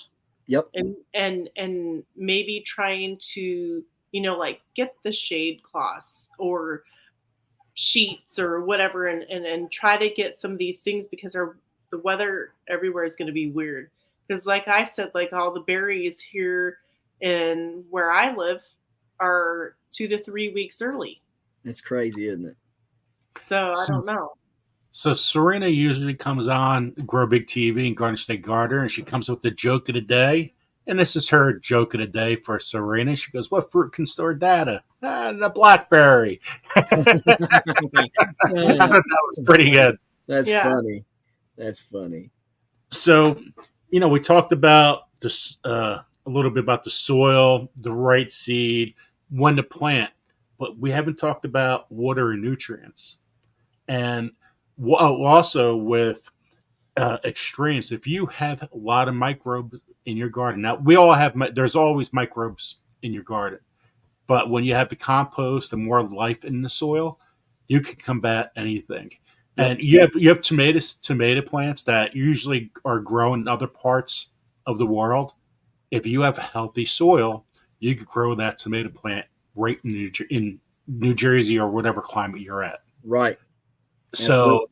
Everybody thinks, oh, I can't grow this. You could grow this only in this part. No. You have microbe life, a huge dose of it. You could grow that plant. That's right. So back to the soil, back to the good foundation. Everything goes back to that.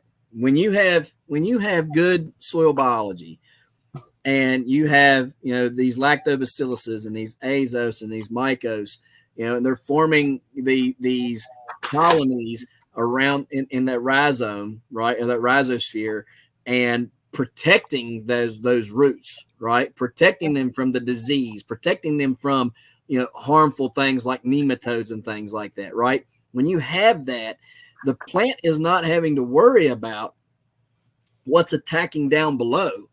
Okay, it can focus on what's going on above. Okay, because it's basically got its own security system set up in the soil, right? And it's doing its thing, and he's right. Here's the other thing: when you have that good soil biology going on, all of them are converting all those nutrients over into nutrients that your plant can uptake faster and easier. Here's the thing. All these products that we give, absolutely, right there. Mycos, right? Mycos, Azos, Versity, all these things we've talked about today. This stuff helps so many different things. Not only combat the disease pressure, pest pressures, but also give you that breakdown of the nutrients. Everything that you put in your soil has to be broke down in order for that plant to uptake it. You use blood meal or bone meal, has to be broke down in order for the plant to uptake it.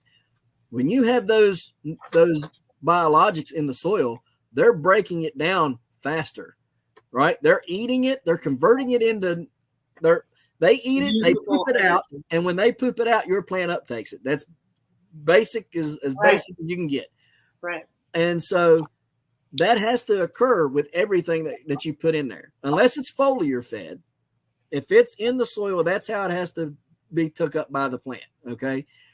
So you have to have that good biology. And the more you have of it, the more that they're in there eating. But here's the thing. You have to remember, you have to feed them too, because they go through a life cycle and they will die off if you aren't feeding them. Right. So if you want those big numbers, You need to feed good compost tea. You need to make sure that your compost tea has good things in it for them to eat. I have literally done tests where I have killed in less than 24 hours, like 12 hours, I've started dying off. I've had maximum bloom in my 275-gallon tote while I've been brewing. Maximum bloom at 12 hours. By 18 and 24 hours, I'm all dead. No bacteria, no beneficials in there to be found. All dead because I didn't have enough. Yeah, they grew so much so fast that they ran out of food to eat. Right, so you have to make sure you got enough food. So feed your soil too. Don't think just because you're putting nutrients on there that you're feeding the soil. Yeah, they'll eat that stuff, but you got to remember the things that they're wanting to eat too. They need organic matter to eat. Okay. Yeah. They need sugars to eat. All right. So give them a little bit of molasses and things like that to feed them. Right. When you make that compost tea, make sure you put in a little extra, not just for the ones that you got in the tote, but for the ones that's already in the soil. All right. Make sure you're feeding that soil. If you're feeding that soil, the soil is going to feed that plant, then that plant's going to feed you. Okay, so what would you guys recommend? I know it's different for like growing everything and especially like growing big things, but like on average for like an average garden, how often would you say, I mean, I know it can vary depending on temperature and size and blah, blah, blah. Would you like add the tea like once a month, every 2 weeks, every week? I'm doing it every 3 to 4 days. Well, no. Excuse me, 3 to 4 days a week. Okay. Yeah. So, but I'm pretty. I've had some guys say I couldn't afford to do that. Well, I understand that. You know what I mean? And like he was saying, you can do it once a week. That'd be plenty. But I'm trying to grow big.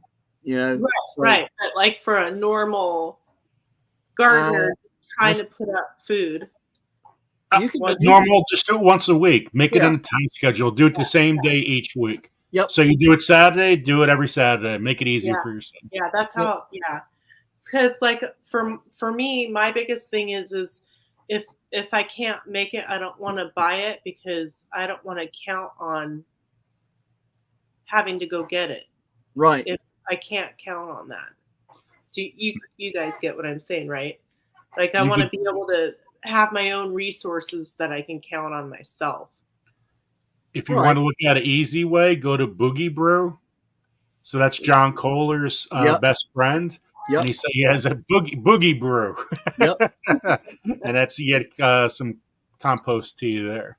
Yep. Yeah. And Extreme Gardening's got compost tea, and you can make compost tea at your house. You know what I mean? Yeah. Oh yeah. With I stuff. Do that. I do that. But you know, the thing is like I add Azos and Mycos and Versity to my compost tea. I don't know where I'm going to get Lactobacillus local, you know, just out in my garden. I don't know, out in the woods, you know, I mean, you can get different forms of mycelium, which is mycorrhiza. Okay. But here's the thing. You don't know if that's the good type of mycorrhiza or the bad type, because all you see is the mycelium growing. You don't know which one it is. There's some mycelium that steal from the plant, that rob the plant. And then there's some mycelium that feed the plant and give to the plant. All right. So if you go out there looking for natural mycelium, it's a 50-50 toss up on which one you're getting. Right. You may get some good stuff in your leaf compost. Right. You ever flip leaves over and you see this spider web of white growing on the ground. Right. Or you flip an old board over and there's white growing on it. Yeah. That's mycelium. Okay. That's mycorrhiza. All right. But the problem is you don't know which one it is. So you don't know if it's the one that takes from it or gives to it. Now, 9 times out of 10, it'll probably be the one that gives to the plant, because the majority of them give to the plants. But there are some that take from them. And so when I had this conversation with Randall from Extreme Gardening about going out into the woods and finding natural mycelium to put into my garden, because let's face it, the more native that it is to your area, the better it is for your plants. Yeah. That's just a fact. Okay. The problem becomes is you don't know which one it is. Okay. So what if So in my mind, I would think, okay, I found it under like a rotted tree that fell down or whatever. It looks Right. great. So I think that surrounding that log would be like a bunch of fern or whatever growing nice and healthy right close to it. Right. I mean, and you could. I don't know how to answer that, because the only thing that Randall said was you don't know which type it is. You don't know whether it's taking away from the plant or giving to the plant. And here's the other thing too. What you don't know is you don't know if there's mycelium under the ground that's also feeding those other ones. So even though that one might be taking from it, there might be 10 other ones giving to it. You see, so like that was the analogy he gave me whenever I mentioned knew that stuff existed, so you don't need to worry about me.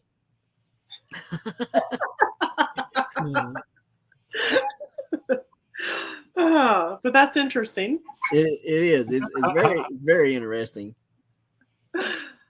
Okay, guys. Well, we're in about 2 hours, Wow. so I'm gonna give away some stuff quick. But you guys have been awesome. This conversation, like, it barely even started, to tell you the truth.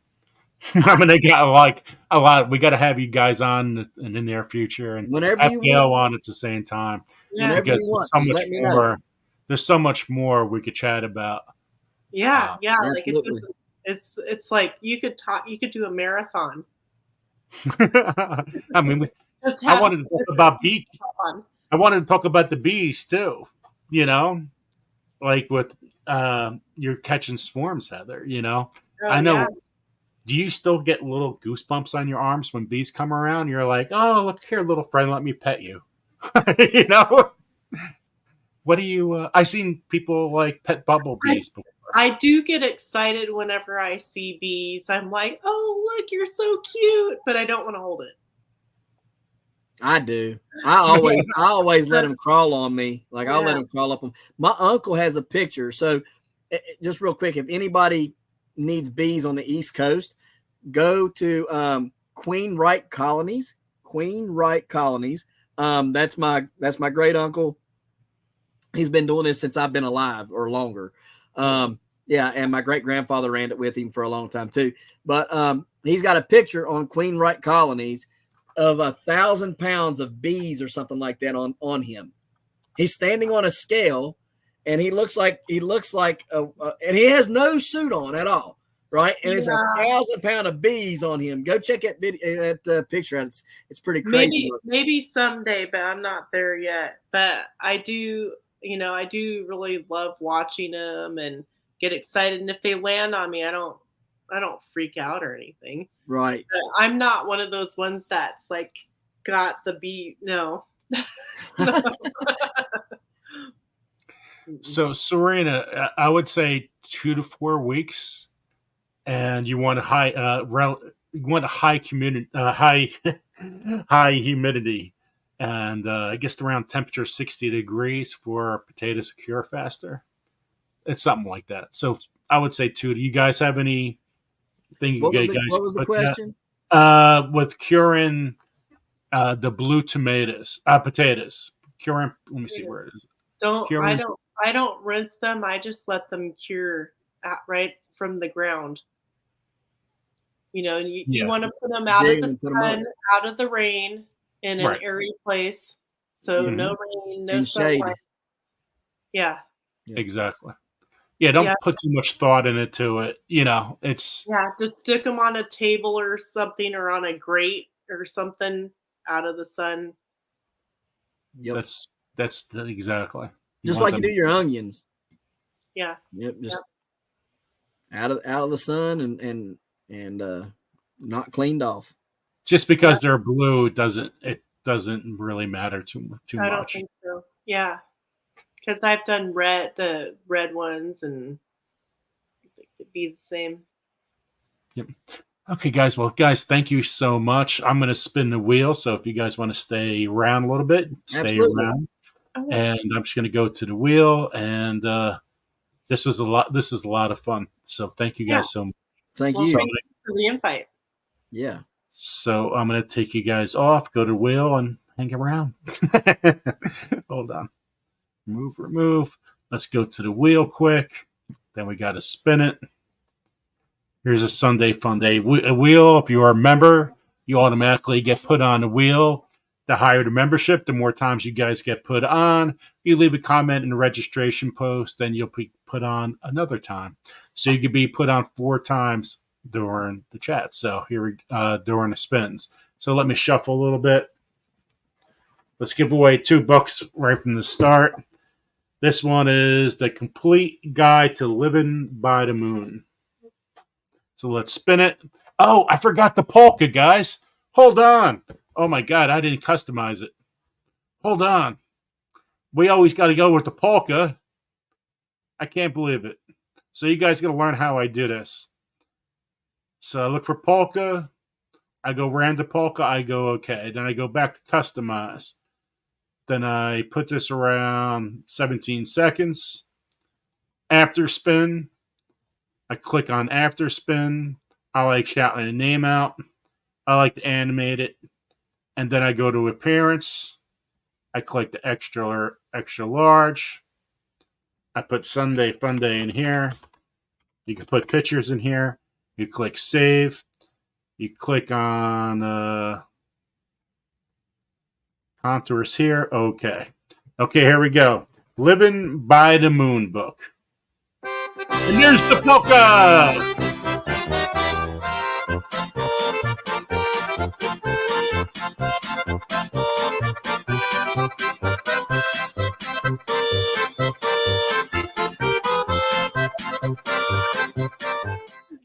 Our treasured home. Congratulations to our treasured home. You got to be in the chat to win. You can't claim it after. You got to be in the chat. Now we got the Herbal Handbook. Good luck, everyone. The Herbal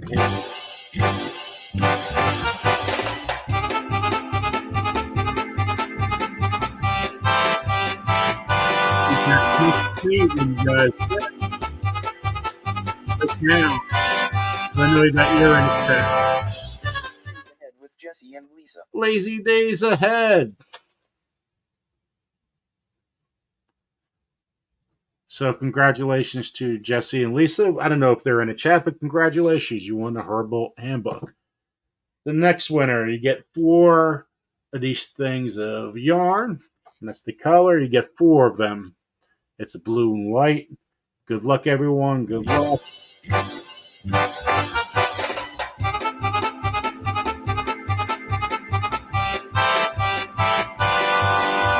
You get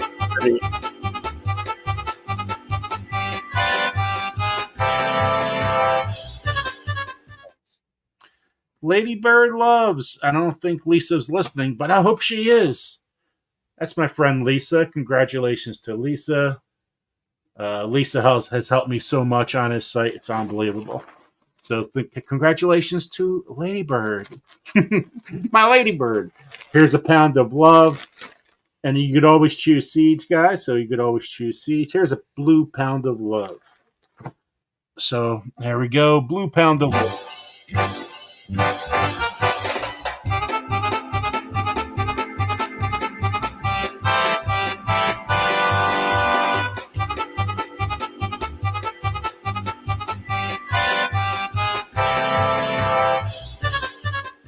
Helen Ford.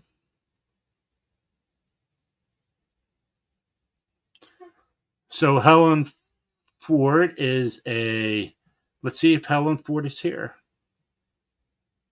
So congratulations to the winners. So that's Helen Ford. Helen has helped me tremendously with this channel too. Sending envelopes, stamps, and a lot of stuff. Stamps cost a lot of money, guys. Stamps cost a lot of money. Congratulations to Helen Ford. So let me stop sharing this. So congratulations to the winners. Make sure you guys email me ASAP. It's already 9:10. We've been here for 2 hours and 10 minutes. Check out our on Grow Big TV Tuesday. We're not going Thursday. It's only Tuesday this week on Grow Big TV. We have Ken Somerville. It's about the biology of the soil. So we're going to talk all about the soil.